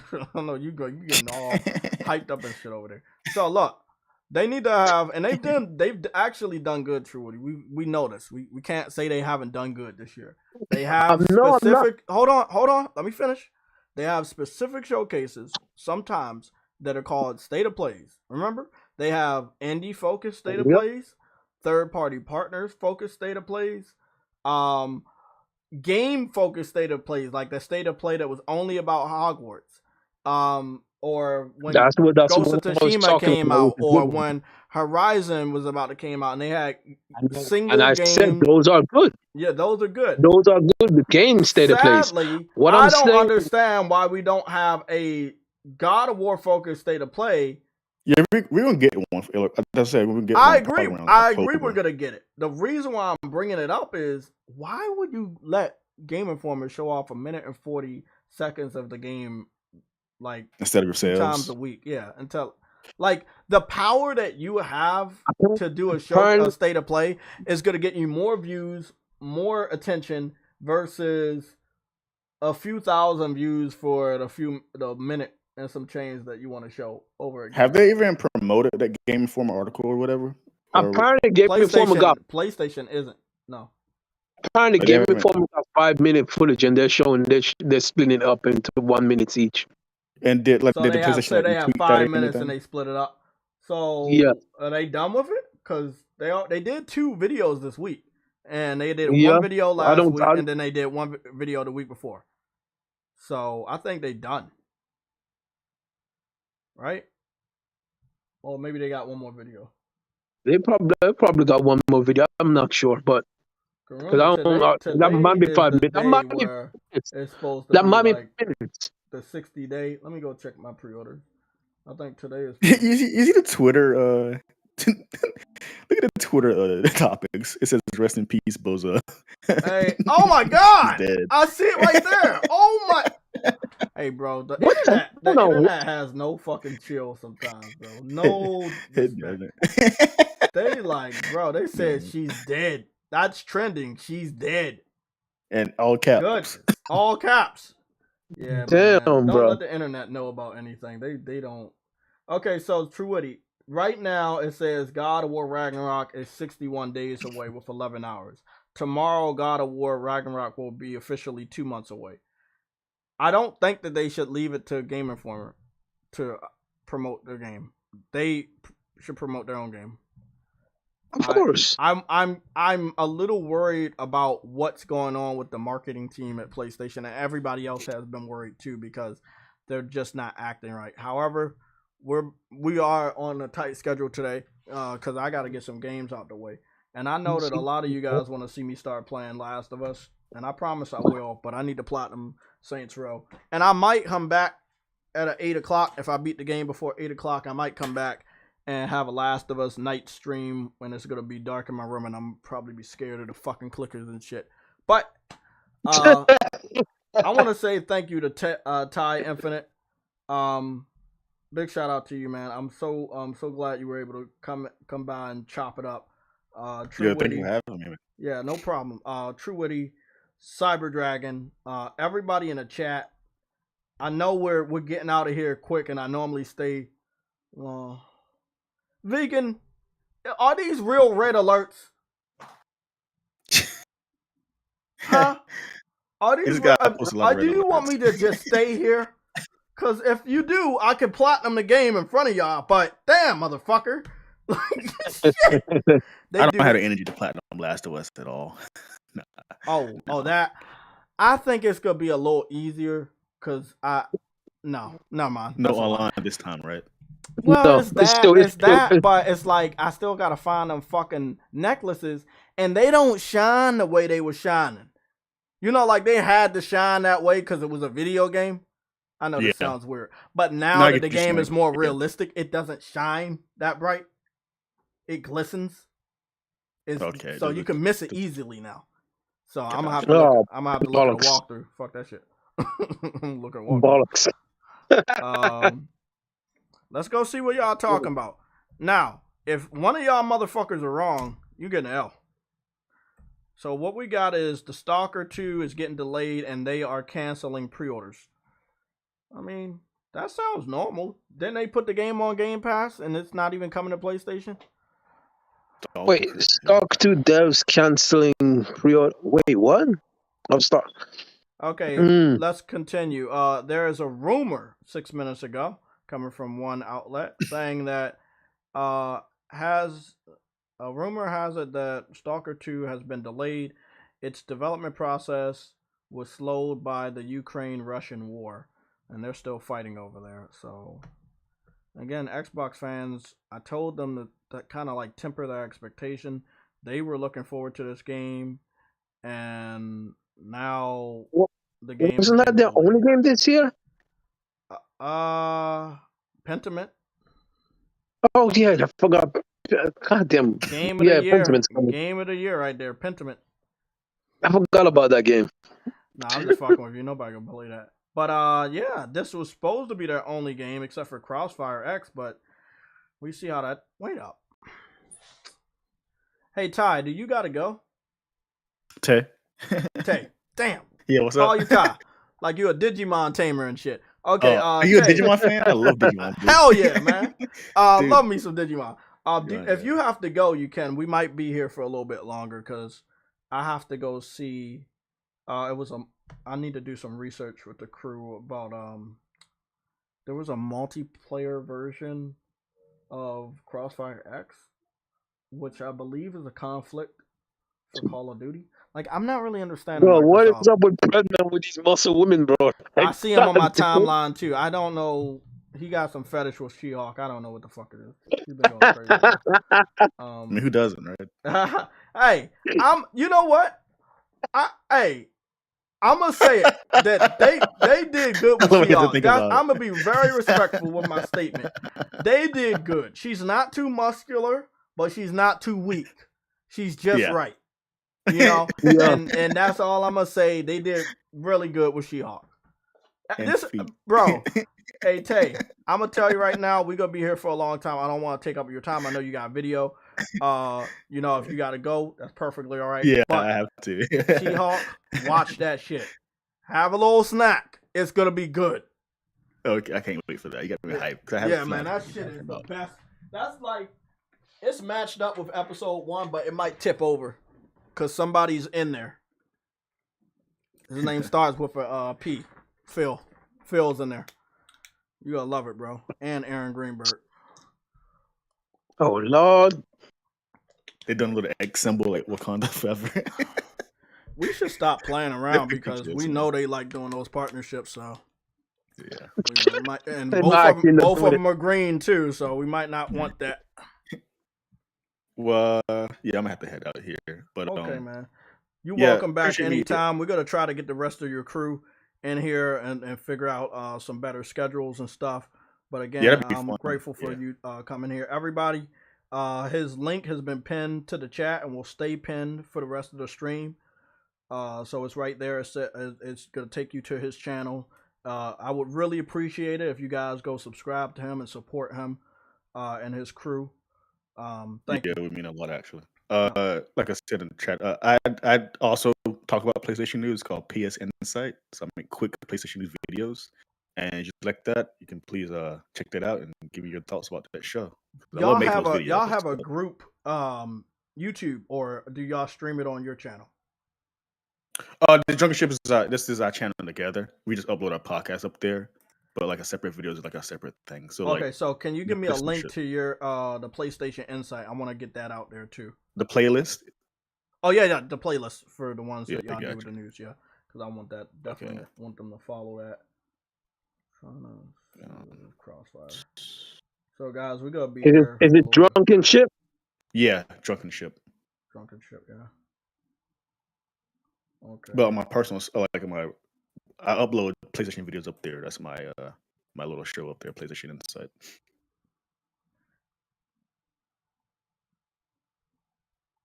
Oh yeah, we didn't even check out the trailer for Gizmo. I gotta go check that one out. I haven't seen that in forever. They didn't add Godzilla up there. I'm a Godzilla fan. Oh, Legendary. I got good Godzilla, news. He's gonna be added. What? Yeah, he's What? No way. Yeah, he's coming.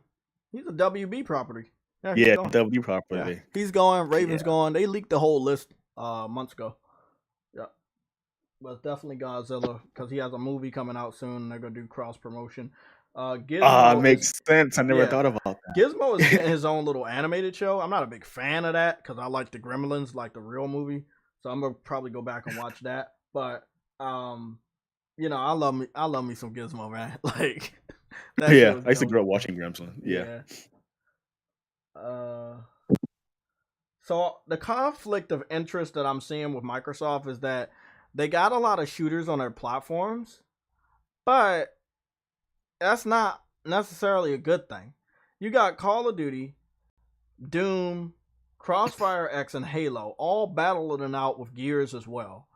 And it's like only one can survive. You know? Well, hold on. There's a difference. They got Gears is a third person shooter, so that's what you call it. Halo is a first person shooter. There's different audiences for those two, so they can coexist together. But Call of Duty and Halo, that's a conflict. What about Crossfire X? Crossfire, is Crossfire X a third person shooter? No, Crossfire X is a first person shooter. It's a military. Exactly. Yeah, it's a conflict. Exactly.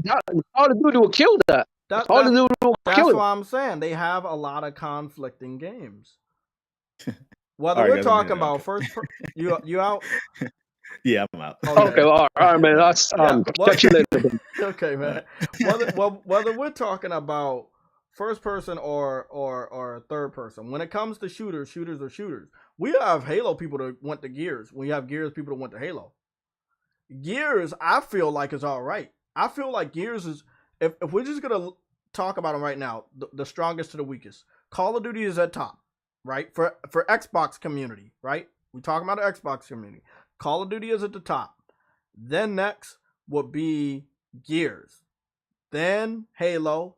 Then Crossfire X. Crossfire X has a multiplayer that they had teased, and I don't know where the fuck it's at. But long story short, it's supposed to come out this year. And I'm like, well, Call of Duty's coming out this year. You see what I'm saying, Truity? Yeah. So what do you do with that situation? Okay, I got it. It's called Crossfire X Multiplayer New Update Babylon Map Gameplay 4K 2 weeks ago. Did you even see this? I didn't. Nope. That's the conflict of interest I'm talking about. That's what we're talking about, Truity. The conflict of interest. Let's go get this up on screen. I'm going to show y'all real quick. So, somebody captured 9 minutes. Then somebody 7 months ago had Crossfire X Multiplayer Gameplay 4K. That was 7 months ago, 6 months ago, 4 months ago. So there are people that have been posting gameplay, but it's not getting any traction. So let's talk about it. What is the whole point of having multiple shooters when only one's going to survive? And that very one can kill the others. Is it even important to pay that money for that game to just die on arrival? because Call of Duty is going to take precedent. Call of Duty is going to be on Game Pass. That means it's going to kill every other shooter you have. It's nothing going to beat that value. You're right. And this is why I believe you need to get that tattoo removed of Phil Spencer. Hey. Now, I will say that the water in this game looks good, but I think this is running on a PC. So what are you? Let's get some thoughts. We about to have some fun. What are y'all thoughts on this game right now? It's a shooter. It's a military shooter. It's complete fucking utter dog shit. That's what the fuck it is. Oh god, this fucking light-skinned Batman motherfucker. Mm-hmm. Did you read that picture I sent you? That was a very important red alert yesterday. Yeah, with Tony Khan. Hey, that shit got me. When I saw it on my Twitter feed, I was like, oh my god, they really put out a report. Oh, you heard about CM Punk fighting a young guy? Oh, yeah. Bro. Mm-hmm. So they posted like that was the reply, and then I started reading it, and I was like, wait up, what is this? And I started singing a hit song in my head. Time to play the game. I was like, these niggas got me, bro. Hey, I'm not gonna lie though. What you call it? Them bringing back Braun Strowman, bro. That I watched that 4 times. It was so random. They did such a good job with just like it just came out. It was no slowdown of action. He just came out. It was a really, really good surprise. I like it. It was a good surprise. It was cool, man. It was cool. It was overkill. He was out there. He was doing too much. Yeah, he was. He was doing too much. That's why he tripped and fell. Yeah, and I think a couple people got injured because he's a great shape though. He definitely. I've been watching him since he got let go. Oh yeah, a while back. You know what I'm saying? Do you remember what's his name? Morrison, the one with the long hair had the John Morrison? Yeah, the one that had the 6-pack. You know, John Morrison? Yeah, John Morrison. I thought he had the X. Yeah, it might be an X-pack. It might be an 8-pack. I don't know, bro. I was always curious. No homo. I was like, man, how the fuck you get how the fuck you get that shit like that, man? Like, bro. But long story short, when they get let go of WWE and they was focusing on their fitness, bro, they was in great, man. Edge, remember when Edge came? Bro. Oh, yeah. What Edge they was doing on their time off, Triple H, when he had the knee injury, man, it's like, bro, I'm gonna tell you right now. Let me tell you this. I'll never forget when Triple H came back from his injury, and he was on Monday Night Raw. That motherfucker bulked up like a sumbitch. Yes, he did. With that fucking jean outfit with the leather jacket underneath. Yep, I remember watching that live, brother, and I was like, "What the pop, fuck? Bro?" I like the pop for Braun Strowman because no matter how much I toned up the volume, I couldn't even hear his music, and that's a pop. Like they was surprised, but a lot of people, you know, it's the age of the internet. A lot of that shit get leaked. What's your thoughts? I know Yellow thinks this shit's dog shit. The thing is, I just don't think Xbox should be doing this. Why partner up with a developer to put this game out and then you go and buy Call of Duty? Like again, Jay, we already know what they're trying to do, bro. They have a never-ending wallet. They're just trying to buy everything up because they don't have anything. Yeah. That's facts. I agree. We already know what they're trying to do, bro. They have a never-ending wallet. Somebody got an echo. Yeah, somebody. We're good. You trying to listen to yourself, huh? No, shut up, Jay. Bitch. That's how you feel? Sometimes. But no, man. It comes to a point where face value. If you call yourself a quote-unquote gamer, I mean, it's to the point where you need to come to the realization and the factual facts that fucking Xbox is utter dog shit. You're just locked in the ecosystem because you done spent so much money over there, and that's where your friends are at. That's what it boils down to. Yeah. The motherfuckers are not offering you anything at all. I agree. If you call yourself a gamer and you only play on Xbox, and listen to this, bro. I know you guys don't play PUBG, right? Cool. I know of it. Okay, but with the next gen consoles, with the recent update, they have an anti-aliasing mode. right? I might get back on. Anti-aliasing mode is applied to the Xbox One X and the next-gen consoles, but it is not applied to the Xbox One Series S. So you have individuals going out there, right, buying an S because it's the cheapest introduction to quote-unquote next-gen, Game Pass, and you're not even getting features of a next-gen fucking console. How does that even make sense? I don't know how long you've been listening, but there's a spinoff for the Game of Thrones, and Microsoft is advertising a limited edition console of the weakest system, and they do this all the time. They did it for the Pac-Man game that just came out, the remake, and I'm like, wait up, why you keep advertising these weak ass systems? They're trying to get. Go ahead. I was about to say they doing it because, and me and I've been to Walmart like a few weeks ago, and I know you go to Walmart and places like that because you got a big family. You go to those places, you see them systems there. Nobody, they try hard like they did with the 360, even though it was getting red ring of death. They kept promoting it. It's like they try hard to trick people into buying that shit because it's not selling, bro. But at the same time, you also, again, like I said, I'll have gaming conversations with people that I play PUBG with.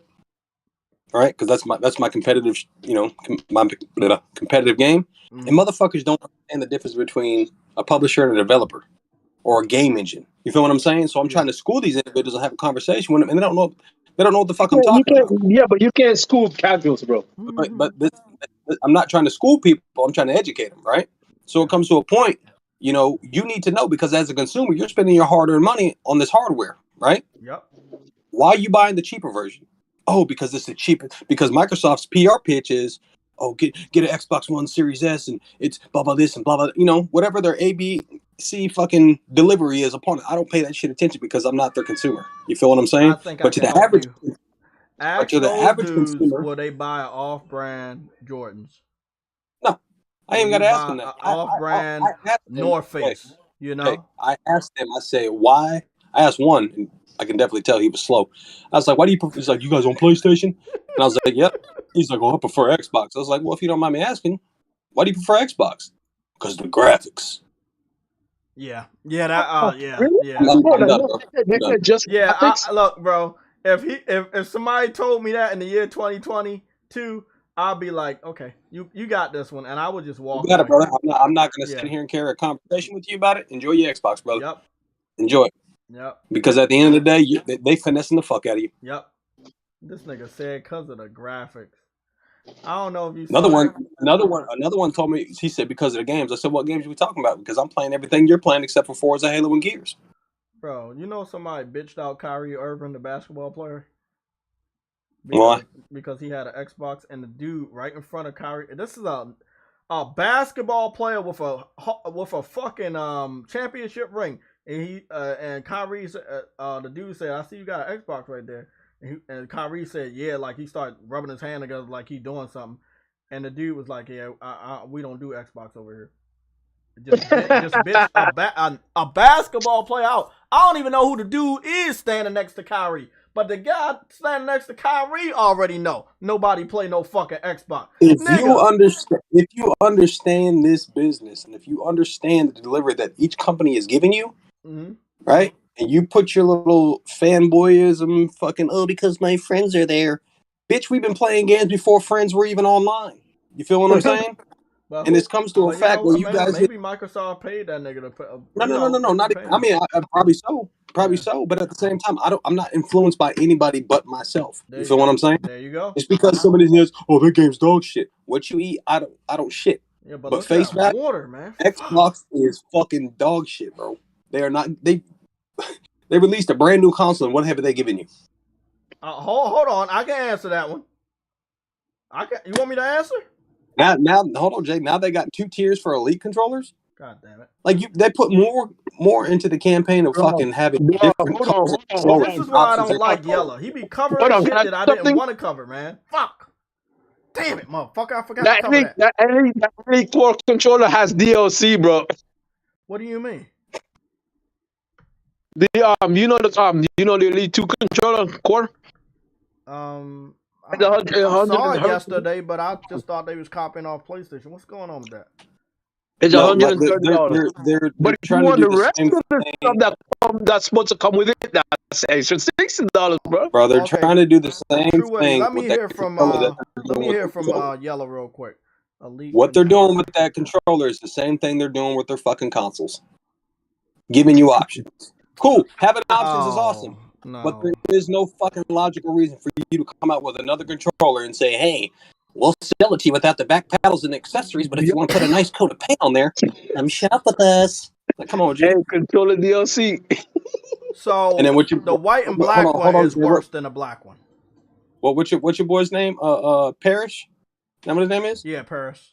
That nigga over fucking capping for controllers and shit. Oh, I told my buddy he can't cook, so I'm gonna hold up a controller and make a little sneak disc on TV with a controller. Come on, G. You buy a video game console to play fucking video games, not brag about fucking controllers and goddamn acquisitions. How many fucking next gen titles have we got since the fucking launch of the PS5? And y'all motherfuckers can cap for all that goddamn Last of Us Part 1 bullshit upon your little hate. At the end of the day, men lie, women lie, numbers don't lie. Because you motherfuckers want to sit there and complain about what Sony does, but when motherfucking Elder Scrolls, Skyrim, and all that shit. No, you was right. Elder Scream is the game. That's the name of the game. Elder Scream. There's no motherfucking word being said about that.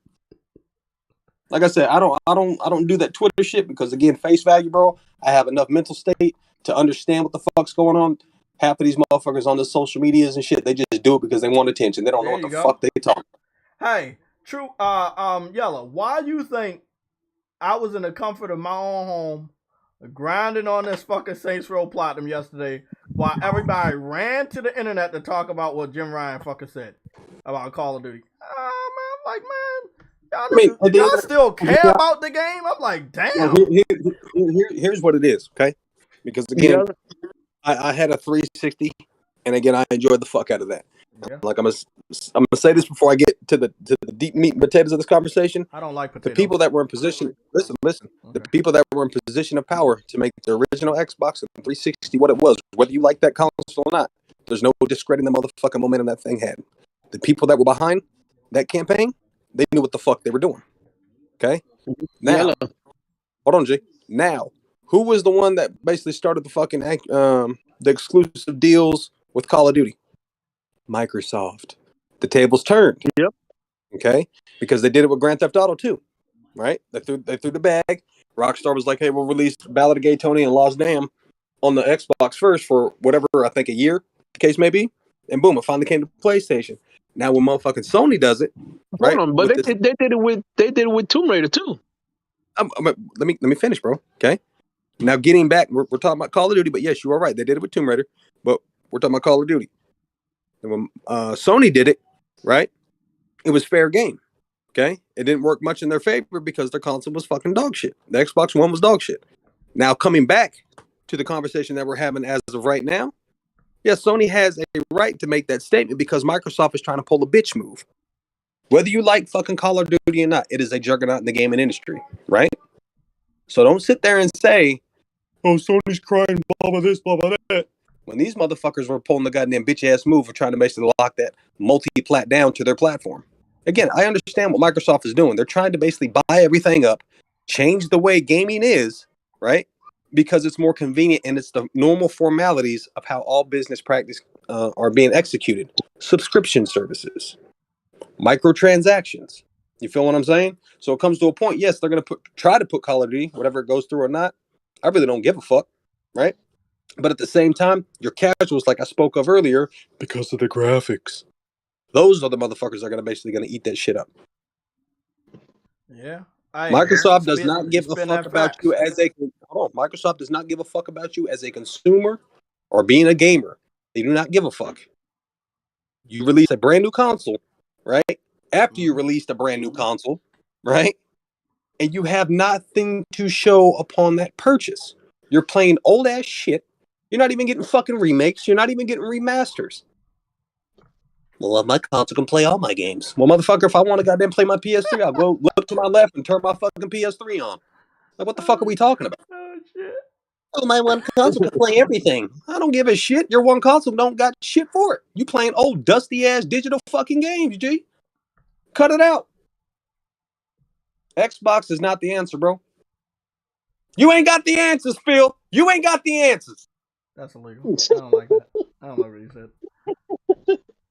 Oh, I dude. just want to let you know, I don't like meat and I don't like potatoes. So you put some yogurt in there, some tofu, some gluten-free yogurt. I don't know. Put something else in there. But I understand what you're saying, bro. It's funny how they they like ran to make a discount controller. Like they are so Desperate. Yeah, that's the word. They're so desperate to make it seem like they're so pro-consumer. They're so much your friend, and that's like, damn, it's so annoying, man. Bro, listen to this, Jay. Every time I boot up my PC, well, I'm gonna say every time I boot up my PC, but obviously Xbox is, an app. It's going to be an app in the future. So, I'll fucking hop on there, and I already canceled my Game Pass services or whatnot because I wanted to see what this PC can do. Well, when I canceled it, every time I pull that fucking app up, I get a notification. Game Pass for free. Game Pass for free. Game Pass for free. So they're basically promoting Game Pass for free for a month, right? And what usually happens when you sign up for a subscription service? You forget about it. And there you go. That's what they want. That's exactly what the fuck they want. They finessed the shit out of my brother with that shit. My brother ain't no gamer. He's got an Xbox for his daughter. You feel what I'm saying? But my brother don't be gaming, and he forgot about it. Did he forget? Yeah, he forgot. Yeah. Oh, yeah. Damn. But you got to put it in perspective. Okay, you got to put it in perspective. You say, damn, right? I mean, it is what it is. But at the same time, when you go out to eat by yourself, if you go to McDonald's, especially Taco Bell, that motherfucker's well over $10 just for one meal. True. You see what I'm saying? So now it is. Yeah. So what I'm saying is, for somebody to see a deduction of $10 out of their bank statement, you feel what I'm saying? That's really not. They'll notice it too much. Exactly. That's what I'm getting at, because there's loops and hurdles just for that individual to get the fuck up out of that subscription service. But it was so easy for you to sign up for it. But it's like that with all services, though. It's easy for you to sign up. That's what I'm getting at, True Witty. That's what I'm getting at, brother. I'm not saying just Microsoft. I'm just saying in general, that is the normal business practice of how these companies are working. Yeah, we talked about this earlier, True Witty. Yeah, that's how they do it. That's the whole thing about Microsoft. We give you this shit for free, and you forget the unsubscribe. Yeah, that's why you see that shit on Pop Tarts, Tortino Pizza Roll, all that kitty shit. It's a gym membership that I was gonna sign up for, for a whole month down the street. You get it for free, but you might forget, and they always make it difficult to unsubscribe. I know this shit, bro. You got to go through so many loops in your settings to unsubscribe, or go to the email and go to the website. It wasn't that long ago that you had to go to the Microsoft website, go through this setting, go through that setting, go through this setting, just so you can unsubscribe from Game Pass. Now they put that shit on the console, but before you had to go through the multiple windows on the website just to unsubscribe. I'm like, damn, nigga, you really don't want me to unsubscribe to this shit. No, they don't. They want to keep making as much money off of you as humanly possible. And if you forget to unsubscribe, bro, I had to look up a tutorial how to unsubscribe from Game Pass, but that's what you're talking about right now is illegal. But even if you are subscribed to Game Pass, what the fuck are you playing? I want to see how. Hold on. I'm gonna debate you right now. They have stuff to play. Spartan Warrior, whatever your name is. It's the light one. What is his name? His name is Light Warrior, the Light Knight. One. His name is the Light Knight. He's definitely not the Dark Knight anymore. Well, I mean, I'll I take don't know. that. No. Your motherfucking ass been out in the sun. I haven't saw you in a while, so you might actually be the Dark Knight. I'll call you the in between Knight. So look, bro. Hey, it is what it is. He's in between. I agree that you think that they don't have games, but they do have games. I just can't name any of them, bro. Because they're Jay. We know they have games, but those games have no substance. It's fodder. I agree, man. 100%. 100%. No, they don't have shit, bro. What do they have? Crossfire X? That was dog shit. People don't even know the multiplayer's out. That shit completely. Well, I don't understand why they even try to put that as an exclusive. Like you said, conflict of interest, bro. Call of Duty's going to outshadow that. Yeah, true. Call of Duty drops. Ain't nobody worried about that shit. Ain't nobody worried about Halo anymore. Halo's dead. Halo died when motherfucking 343 let it go. What I find, not what I find. I hate or not looking at this 343 situation. Sorry. Yeah, I hate looking at this situation because it's the first time in our history we've seen somebody so desperate and they're failing, but they have more money than everybody else, and you're still failing. Well, Donald Trump did the same thing, but you know. Here's the thing, though, Jay. Okay, when it comes to this industry, and again, I'm just a consumer, but at the same time, as long as me being passionate about gaming before it was the popular thing, right? Mm-hmm. Microsoft has no passion in it. They're just doing it to get the fucking bag. You feel like your boy Adam said, those developers haven't been tested. Lack of creative freedom. Lack of creative freedom, because again, backstory upon Gears. I told you this before, but I'll reiterate: they didn't want the Lancer in the fucking game. Yes, the AR with the chainsaw. Yeah. Well, that's too violent. Okay, we'll take it out. That was upon their business meeting. They didn't, and when they showed it, they went against Microsoft words, and the fucking entire gaming community went apeshit. I remember at E3, everybody was on their feet, man. Yes. Yeah. That's what, again, you can't, whether you like that console back then or not, Microsoft changed the way gaming was, as Nintendo changed the way gaming was, as Sega did when they were relevant. You feel what I'm saying? As PlayStation did when they first came out. Yep. And as they continue to do. Competition breeds competition.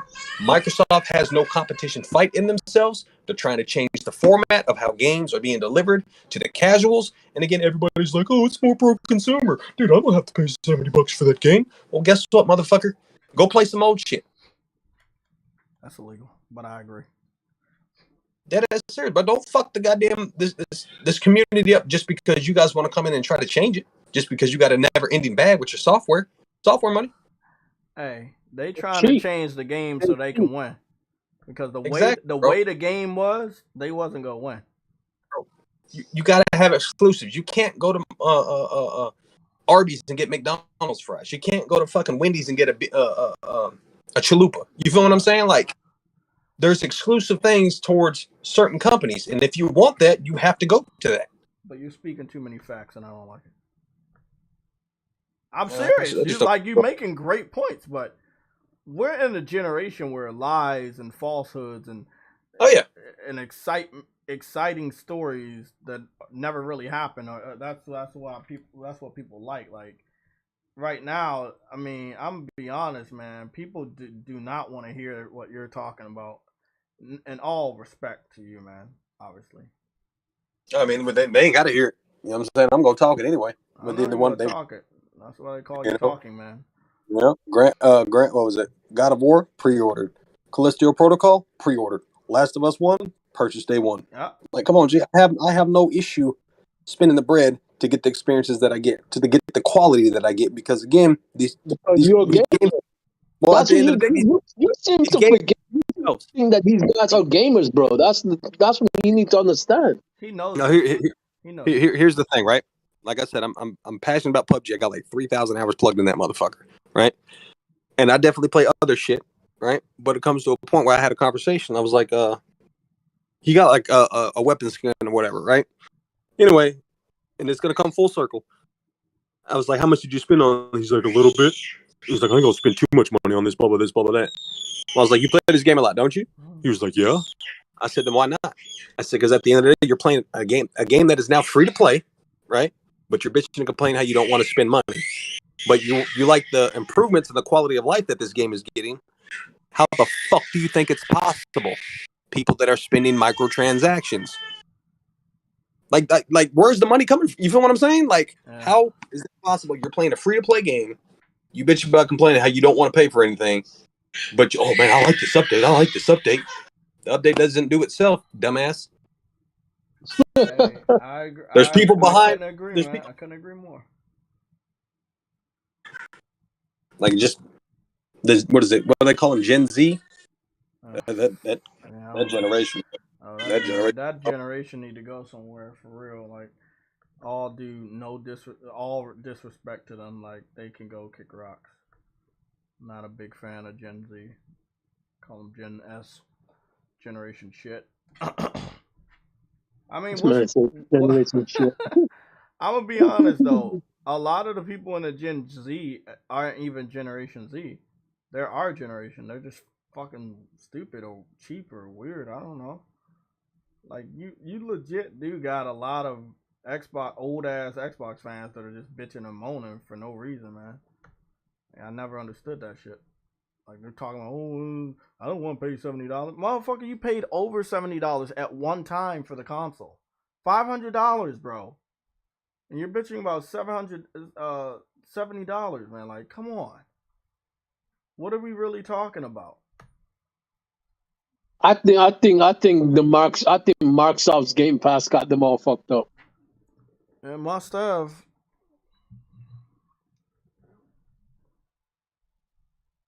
It must have did something to him. All right, I'm back. My daughter was screaming her head off. I heard her. I heard her back there. That's why I was laughing. It was tiny kid back there. Yeah. Doing a lot of tiny kid stuff. You're getting tired. Yeah, I'm just waiting for that release, that information on that controller. That controller's day one. Yeah. And don't get it twisted. Don't get it twisted, people. You think I sit there and hate Xbox, which I do, right? But at the end of the day, I do hate. Hold on. I really do hate the people that's behind that company because they're burying it, in my humble opinion. No, that's true. Yeah, okay. I agree with that. I got a $2,000 PC, right? Mm-hmm. So it's more than enough horsepower that can basically outperform an Xbox Series X. Is that what they call it? Yeah. I went out and got an Elite controller. Okay. But as of right now, there is nothing on that service they call Game Ass that wants me to fucking boot that motherfucker up, pick up a $200 controller, and enjoy myself. I'm just patiently waiting. But I think that wait's going to be a long motherfucking time. It's unfortunate. You know what I'm saying? But what? So you still have the Xbox? No, I don't. Oh yeah, I thought so. I was like, okay. I have my PC. Yep. Yeah, you got your PC. But when I got my PC, I also went out and got an Xbox Elite Series 2 controller. So. Oh, that's cool. Sits there, collects dust. You know what I'm saying? But I see PUBG got some microtransaction outfits. Mm-hmm. Very nice promotion. Yeah, they have a crossover with Assassin's Creed right now. They're about to do another crossover. Is that on console? Because I got a code, but it was for PC, so I couldn't use. What do you mean? The developer, I had liked it, and then the developer messaged me with a Steam code for the Steam version. PC, not console. Damn. Well, it's free to play, but like I said, man, PUBG definitely takes time to learn. Mechanic wise, it's low key outdated, but the substance that game offers you for competitiveness and your adrenaline, I like it better than what you call it. What's the other freaking one? No, not Call of Duty. Fortnite. What's the other one that's out there? Fortnite. There you go. I like it better than Fortnite.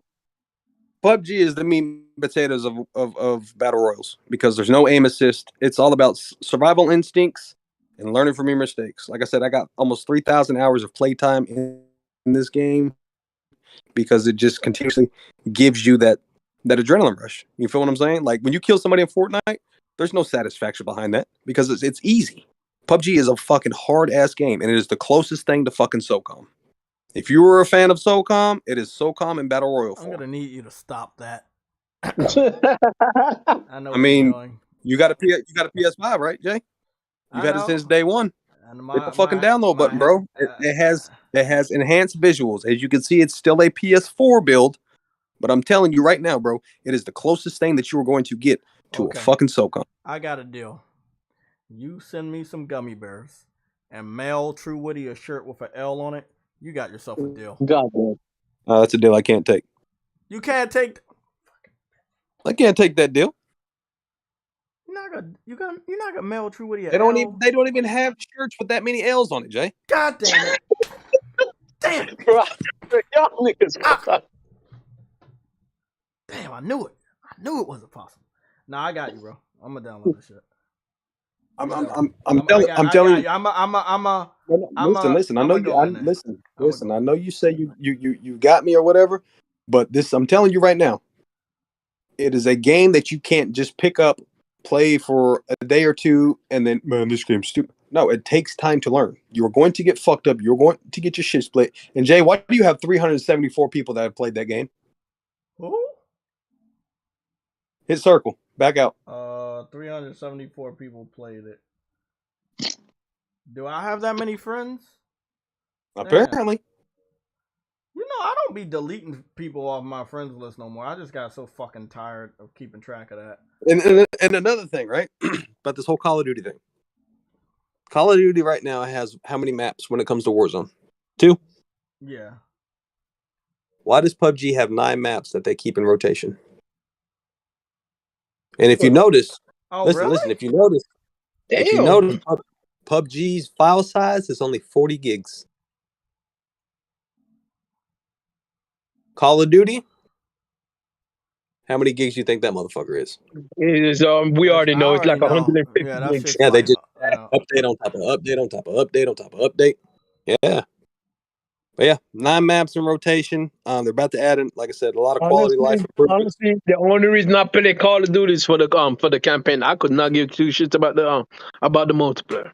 Well, I want to let everybody know I got some anime I'm gonna watch, and then I'm gonna go finish playing Saints Row. I'm gonna stay with y'all until 3. It's 2:35. I don't like leaving at weird times, so I leave at 3 o'clock. What I will say is I've made the decision, and this is a public service announcement, upon the amount of footage that has came out on Twitter, to not watch the new Thor movie. It'll be my very first Marvel property ever since the cinematic universe started to not watch. Why did they give that director that much freedom? I will never know.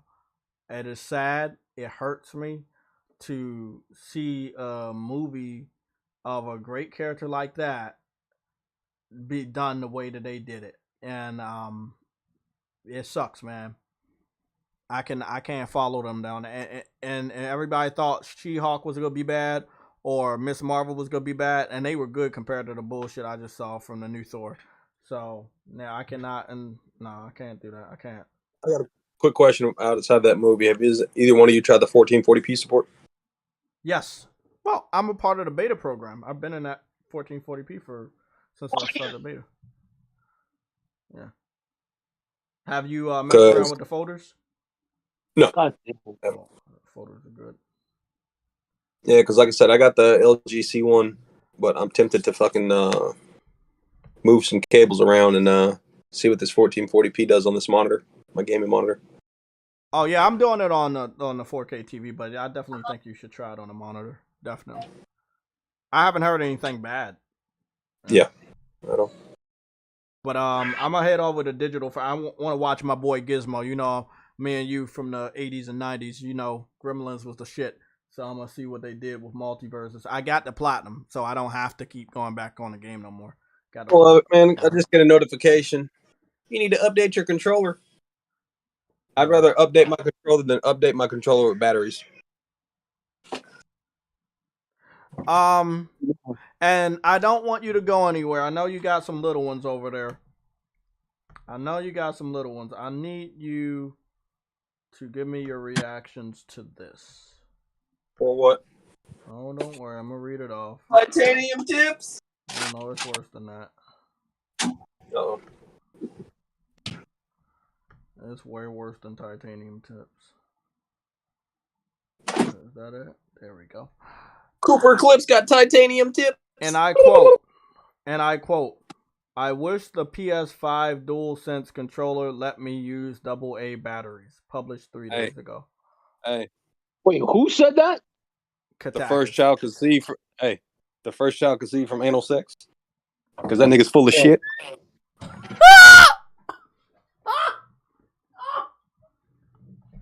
This dude, bro, I swear, we had a new person. I honestly don't like that because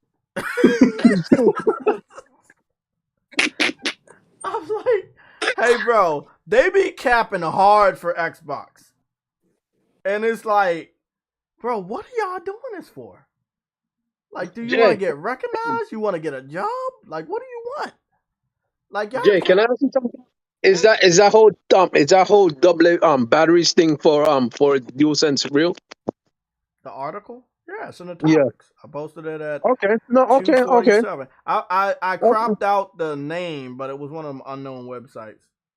Okay. Yeah. I don't like when these people are doing this thing because Sony listens to them more than they listen to people like us. Yeah, you're right. And Right. when they listen to the people like that, these people fuck up gaming for PlayStation people, and they're doing that purposefully because they don't like PlayStation, and PlayStation listen to them. So I don't like that those shit because Sony will eventually listen to them if they keep doing that shit. And they don't, bro. Jimran don't know. I don't get it though. How does Jimran not know who his people are?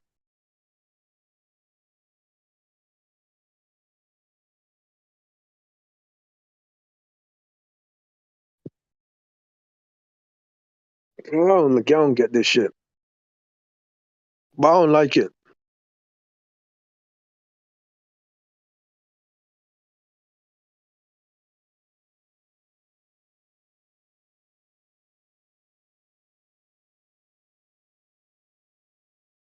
The fuck did Jay go?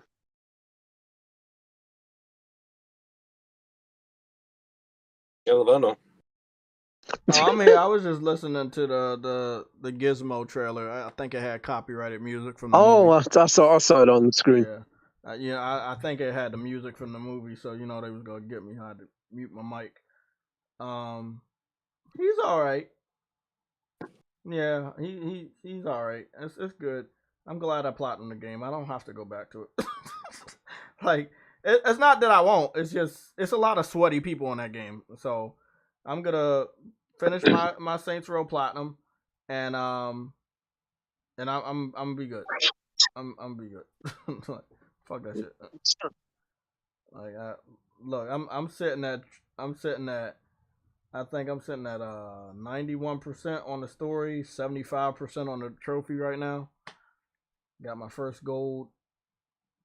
I'm just at this point, Truity. All I'm doing is doing the story, and the trophies are just popping.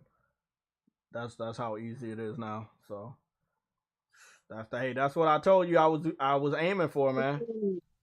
I was aiming for this, making it easy for me. I would do it, but whole shit. I know, man. I know. Look, I was convinced that they were not gonna let me see that package on the map. And I didn't even know it was a package. Because you wanna know why? Because what you told me, I already know. When you go to where a drug pallet is, the other three are supposed to pop up. I was afraid that there was one pallet I didn't pick. But I was wondering, like, that's not possible because I know how thorough I am. You know, I had already went around the whole map and collected all the other collectibles. I was like, wait a minute. There's no way I missed one of the three pallets that show up in the same area. You probably did. You probably thought you collected all three. Bro, it would have still stayed on the map, or what it was supposed to stay on the map. No, cause as you said, the game has a memory problem. Yeah, it probably disappeared at 2, and you thought you collected everything. I do want to break a record, and the record is platinuming the game before they patch this shit, before the next patch, and I think I'm gonna be on pace to doing that today. Like, bro, you might be. They ain't patching it. Look, bro, I'm gonna make a video about it. Like, bro, do not ever. More developers need to not do this shit, bro. Y'all be wondering why y'all not getting a lot of money from gamers. Yeah, because they cautious. And I'm gonna tell y'all right now, where that light skin do that? Hold on, let me see. Right here, motherfucker. Oh, I'm sorry. I didn't see you there. I hope y'all be careful around Gotham Knights. I ain't saying nothing else. Just be careful. That's all I'm saying. Oh, trust me. Hey, Yella know. Me and Yella know, and we big Batman fans. I ain't touching that. I ain't touching that. Nope. Can't do it. And I love Batman. I want to know what happened in that universe, but I ain't touching that yet. Might get it on sale. Might get it at a dollar store. I don't know, but nah, I ain't touching that. Nope, pass me that.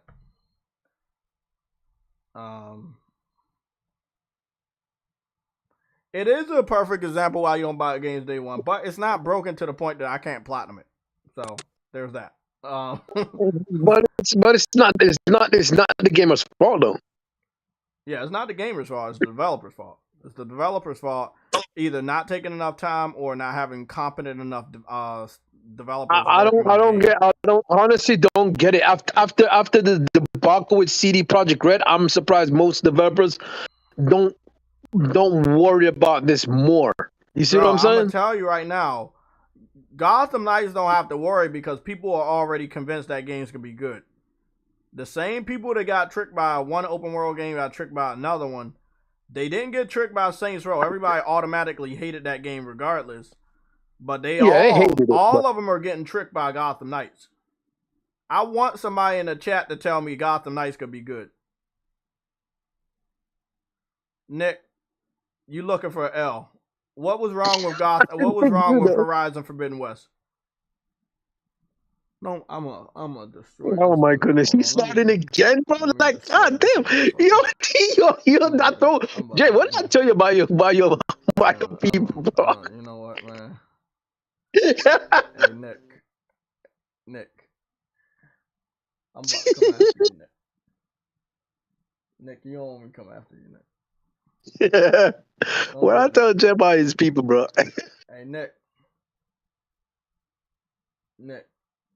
I'm about to bury you in the sand like this fucking crab from Horizon Forbidden West. Don't do it, Nick. I'm begging you, bro. I never had one glitch in Horizon Forbidden West. So don't start, Nick. Nah, bro. That was one of the most beautiful, non-glitchy open world games that you ever would see. You don't see like a game that looked that good, you would expect to have some problems like Cyberpunk. They did really good on this one. You know what's ironic though? You know what's ironic? I thought I had a glitch in the game, but I didn't. And that's what was. Hey, gentlemen. Be honest with you, don't entertain this shit because this is not the same motherfucking narrative that they said about Days Gone. I didn't have a glitch in Days Gone either, which is actually kind of funny.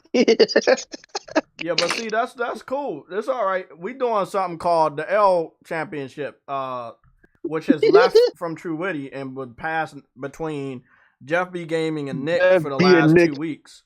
So if he want to get an L, he can get the championship from Jeff.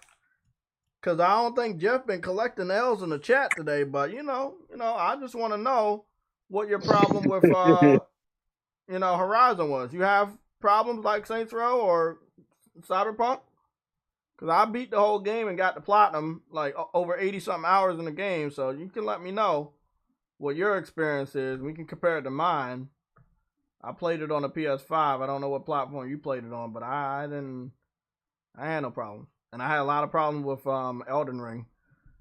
But I did not have problems with Horizon, so hey, that's just me. Bro, it's ironic. Cyberpunk was fucking buggy as shit, but I didn't experience any bugs in that game, which is actually kind of ironic. I know. Again, it's always the bigger games, the best looking games you would expect. Maybe it won't be able to do this stuff. But Sony has just been, their developers are just on a completely different level, man. To the entire industry. It's like, goddamn, it's unfair to even buy a third-party game next to a first-party game because it's like, it's by default you're gonna compare the two, and it's like it's gonna be like no comparison, man.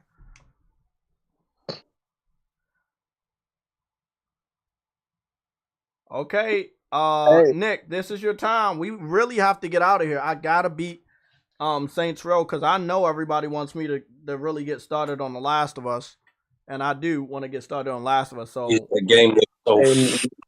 I already got started, bro. You know I was freaking out. Bro, there was areas you walked through and you just forgot. Oh yeah, he responded. What'd he say? The way the game shimmers made me sick, and I had to wait for it to be fixed. That's why I said I don't like games that. Hey, you know what that sounds like? That sounds like a you problem, sir. That sounds like a you problem. Yeah. What are you talking about? The game, bro. Do you know I took? Let me tell you. Where is it at? Where is it at? You stupid fucking game. Where's my fucking Horizon Forbidden West? I took 5.53 gigabytes worth of pictures. What shimmering are you talking about? I didn't see no shimmering in the game. Go down to the first month when I had the game. All of these thousands of fucking pictures. Okay, what shimmering are you talking about? I didn't get any. I don't know where he. I know. People complained about it, but I didn't get any. So. By the way, this game was so photorealistic. I was just confused about how and why it looked so good all the time. In and out of photo mode. It just looked fucking superior. And I was just wondering. Nick, what shimmering are you talking about? Is that Nick Nitro? Yeah, he got a chop to the neck. No, it's Nick at night. It's Nick at night. Nitro. You know what, Nick? You get a L right for this. I'm gonna rename you Nick Nitro, and I'm gonna hire Ric Flair to come to your house once a week to give you the hardest chop to the chest that we've ever seen. Whenever man gives me an L because no matter what. Okay, if it was shimmering, that's cool, but you talking about it shimmering. Like, what type of shimmering was it doing? We played the same game, and it wasn't shimmering for me to stop playing a game or say, hey, this is why I don't buy games day one. You gotta buy a good game is gonna be a good game, whether it has problems or not, bro. Jay, it could be a display. It could be something that's on his end. Yeah, you know what I'm saying? Maybe it was the L's. Maybe it's that championship glistening in your eye. I don't know. Bro, Nick, I didn't even see no shimmering in the game, Nick. So I don't get where you're coming from. That's why I want to know. Like, I had taken so many pictures. I took pictures. He said shimmering doesn't show up in pictures. That's what he's saying. But if they are wait, that don't make sense. You mean to tell me shimmering don't show up in normal pictures or videos? Videos. He said he's saying videos because it's not motion. When you said pictures, he says, yeah, that's good for you. That's good for that, but it's not motion. So he's obviously talking about saying that. What, like, so okay, so this was early on in the game before the update was released. I know the update he talking about. And when they updated the game, I didn't even give a fuck because I never had that problem. So what shimmering were you talking about? I didn't see any. I didn't have any issues with it. Like I said, I didn't. I mean, Yella knows. Not only did I play the game, I streamed it in front of y'all, and not a single person pointed out anything that related to shimmering. I'm on here on YouTube and I'm looking at what he's trying to justify of shimmering. And somebody posted 4 months ago, I've watched multiple videos of this and played the game. I still can't see what everybody's talking about. From the comments, though, I gathered the size of the resolution of your TV. That's a you problem, sir. Plays a huge actually might be their TV. Hold on, Truity. I want to hear what Yella's saying. Yella, continue. That's all it was. It says, I watched the video multiple times and played this game. This is what this Smith 52 person said 4 months ago. He says, I still cannot see what everyone is talking about. From the comments, though, I gather the size and resolution of your TV plays a huge part in it. Okay, well, I got a nice 40-something TV, nigga. 4K TV. And look, what's funny is, y'all know, I have the same TV from the same year the Pro came out, from 2016. And I don't know what y'all talking about. So every TV is not built the same at the end of the day. Exactly. So if you got that was a you problem. Fucking like I might as well say a low budget Walmart TV, you might have those issues. You know what? I'm gonna make a new shirt so I can wear it, and it's gonna be called "You Problem." I'm gonna copyright that. Get that out of the way. Bro, Nick, you're still missing the point.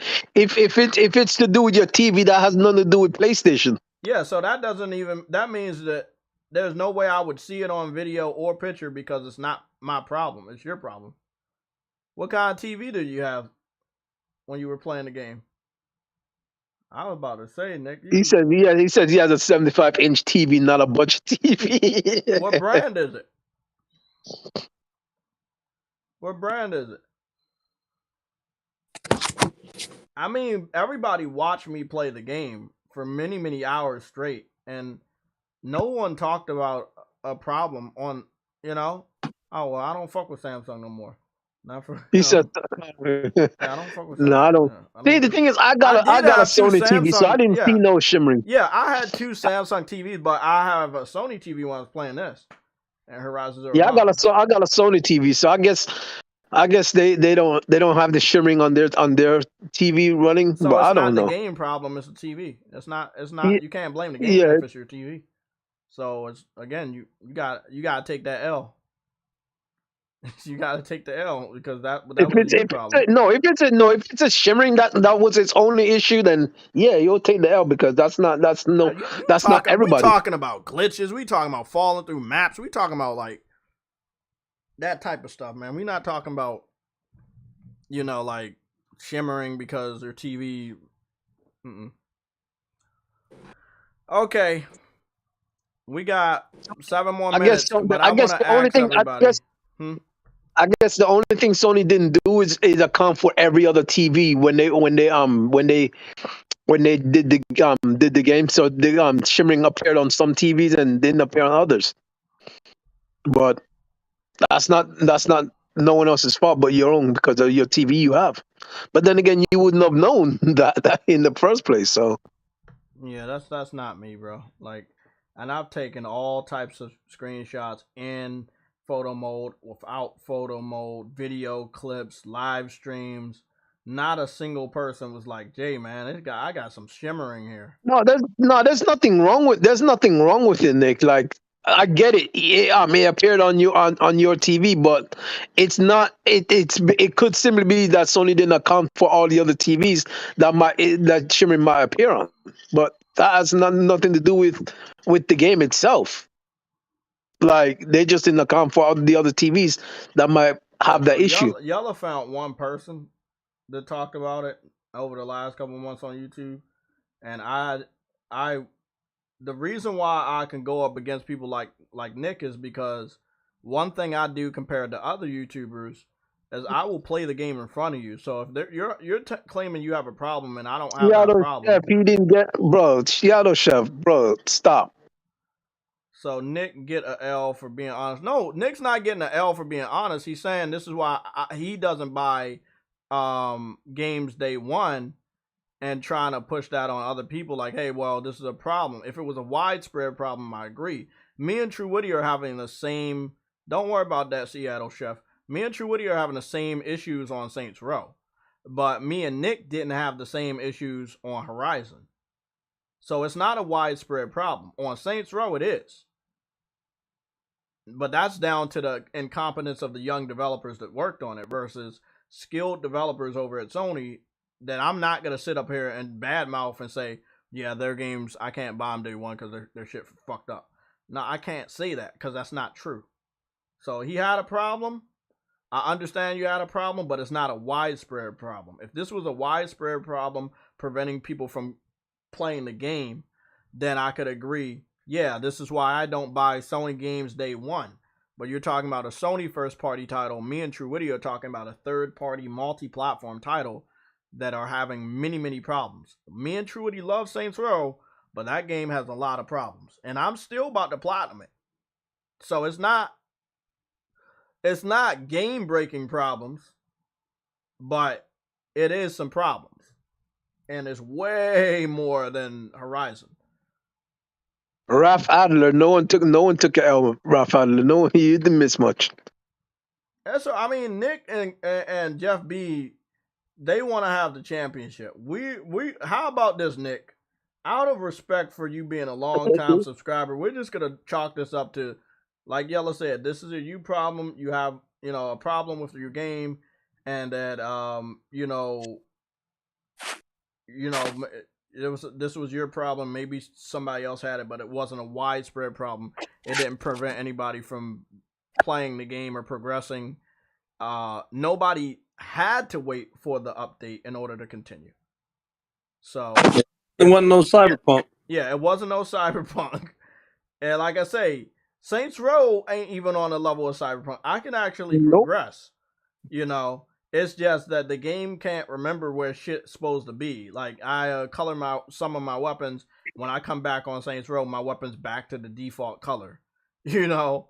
Or if I buy a piece of clothing, but I don't equip it, it recolors my clothing to the default color. You know? So it's like simple, stupid shit like that. So that's it. Bro, Now, I I got an image right here where it looks light, but I didn't add any features. Is this the shimmering you talking about, Nick, or is this just, you know, where Aloy looks a little lighter? Because I want to know what this shimmering thing you had. That's not shimmering. No, I just want to know what he was having problems with, because for him to compare.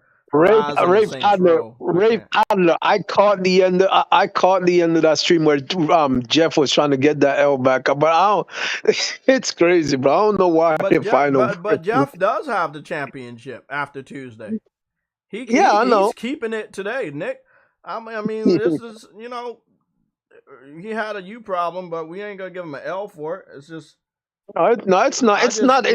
I'm up here trying to like ask him, like, is it a widespread or was this like a problem you had? Like, I took a lot of pictures, so I should be able to help, and he should be able to help me find out where it was shimmering or what was the shimmer. These pictures, if it's a game problem, a screenshot can take that. I've told you, I took a lot of screenshots of glitches on Saints Row, bro. So I'm gonna let you know, man. Like, the shimmering isn't gonna be on your TV. If it's on your TV, it's your TV. It's not the game. So if we have shimmering, it should be captured on one of these pictures and we can blame the game. But if we can't capture it, then it's not on the game, it's on the TV screen. Yeah. Shimmering looks like sparkles, and when you stop the camera, the whole image would brighten up. Then when you do a pan, the camera, it would darken slightly. No, I never had that. I've had that problem. Yeah. See, as I said, it could be the TV. Yeah, I think it might have been a TV. I've spent a lot of hours on this game. I did so many screenshots and video clips and live streams, and we never experienced anything to break my focus from progressing in the story. So, you know, maybe your eyes were sensitive, and I have some bad eyes too.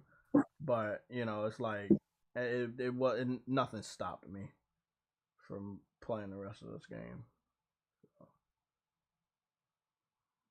But God, was this game a beautiful fucking game? Wow. Oh, it was amazing. Like, it was the photorealism in the face. It always blew my mind. I was like, bro, it was a step ahead the entire generation already. Exactly. And I'm like, man, well, we got Last of Us looking good too, and then now we got God of War. I mean, we eating good over here. Okay, that's it. It's 3:02. I ain't going for another hour. Everybody have a great day. I'm gonna go drink some water. Get this. It's your experiencing shimmering now. It's a TV issue. If it's not on the game, it's obviously not. It's obviously not a game.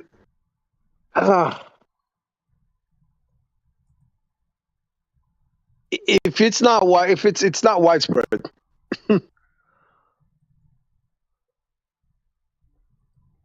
Okay, everybody, enjoy your evening. I don't know if you're going to watch TV, movies, anime, video games, spend time with your family, study, work. But whatever you're doing later on this evening, put your all into it. And I hope you have a great evening. I will see you guys on Saturday. We will go live tomorrow only for red alerts, major red alerts. So I'll be in contact with the rest of the PlayStation Legion via. So you're not going. You might not go live tomorrow. Tomorrow's Friday. Yeah, I know. And Disney. Didn't you just say you? I said if we go live tomorrow, it's only because of major red alert. So if Disney show off Spider-Man, we'll find some time to go live tomorrow to talk about it. So if they don't, you won't go live. Like, it ain't shit else they gonna show. If Sony gives I'm them the just- permission to do, I'm just Yeah. only asking because I'll be at work. So I don't expect to go live tomorrow. I mean, we don't know what's happening tomorrow, so it will only be if we have a major red alert, like a major one, like if Sony start talking about the showcase, which I don't think that's gonna happen. But we'll see. The Queen just died, so everybody got to take some time to not. That's sad news. And someone else did some from Sony London too. I can't remember his name. Sony London. You know, Jim Ryan is a European person, so we don't know how that's gonna affect them. We don't know if they're gonna delay a lot of stuff because of it. Remember, Black Lives Matter protest delayed one of our events in 2020, so any and everything could happen. So we gotta keep our ear to the ground. We can't follow. After next week is over, we won't be able to follow the calendar that I laid out because nothing would have happened. So we'll see what goes down on it going down. True Witty, I'm going to hit you up, or you can hit me up on a PSN later. Let me go power through the rest of the story. Everybody else, y'all have some fun. I'm going to do the same thing. Yeah. I'm going to do the same thing. I want to give a big shout out to my boy Tay Infinite that came here with the PlayStation Insight group. Thank you for showing up today. Cyber Dragon, True Witty, and the light skinned Batman himself, Yella. I will see you guys on Saturday, focusing on Last of Us. I will be done Multiversus Platinum, which I have done early this morning, and I'm planning on getting done the Saints Row Platinum tonight. So my focus will be turning to The Last of Us and back to Guardians of the Galaxy. And wish me luck. I'm out. All right, bro.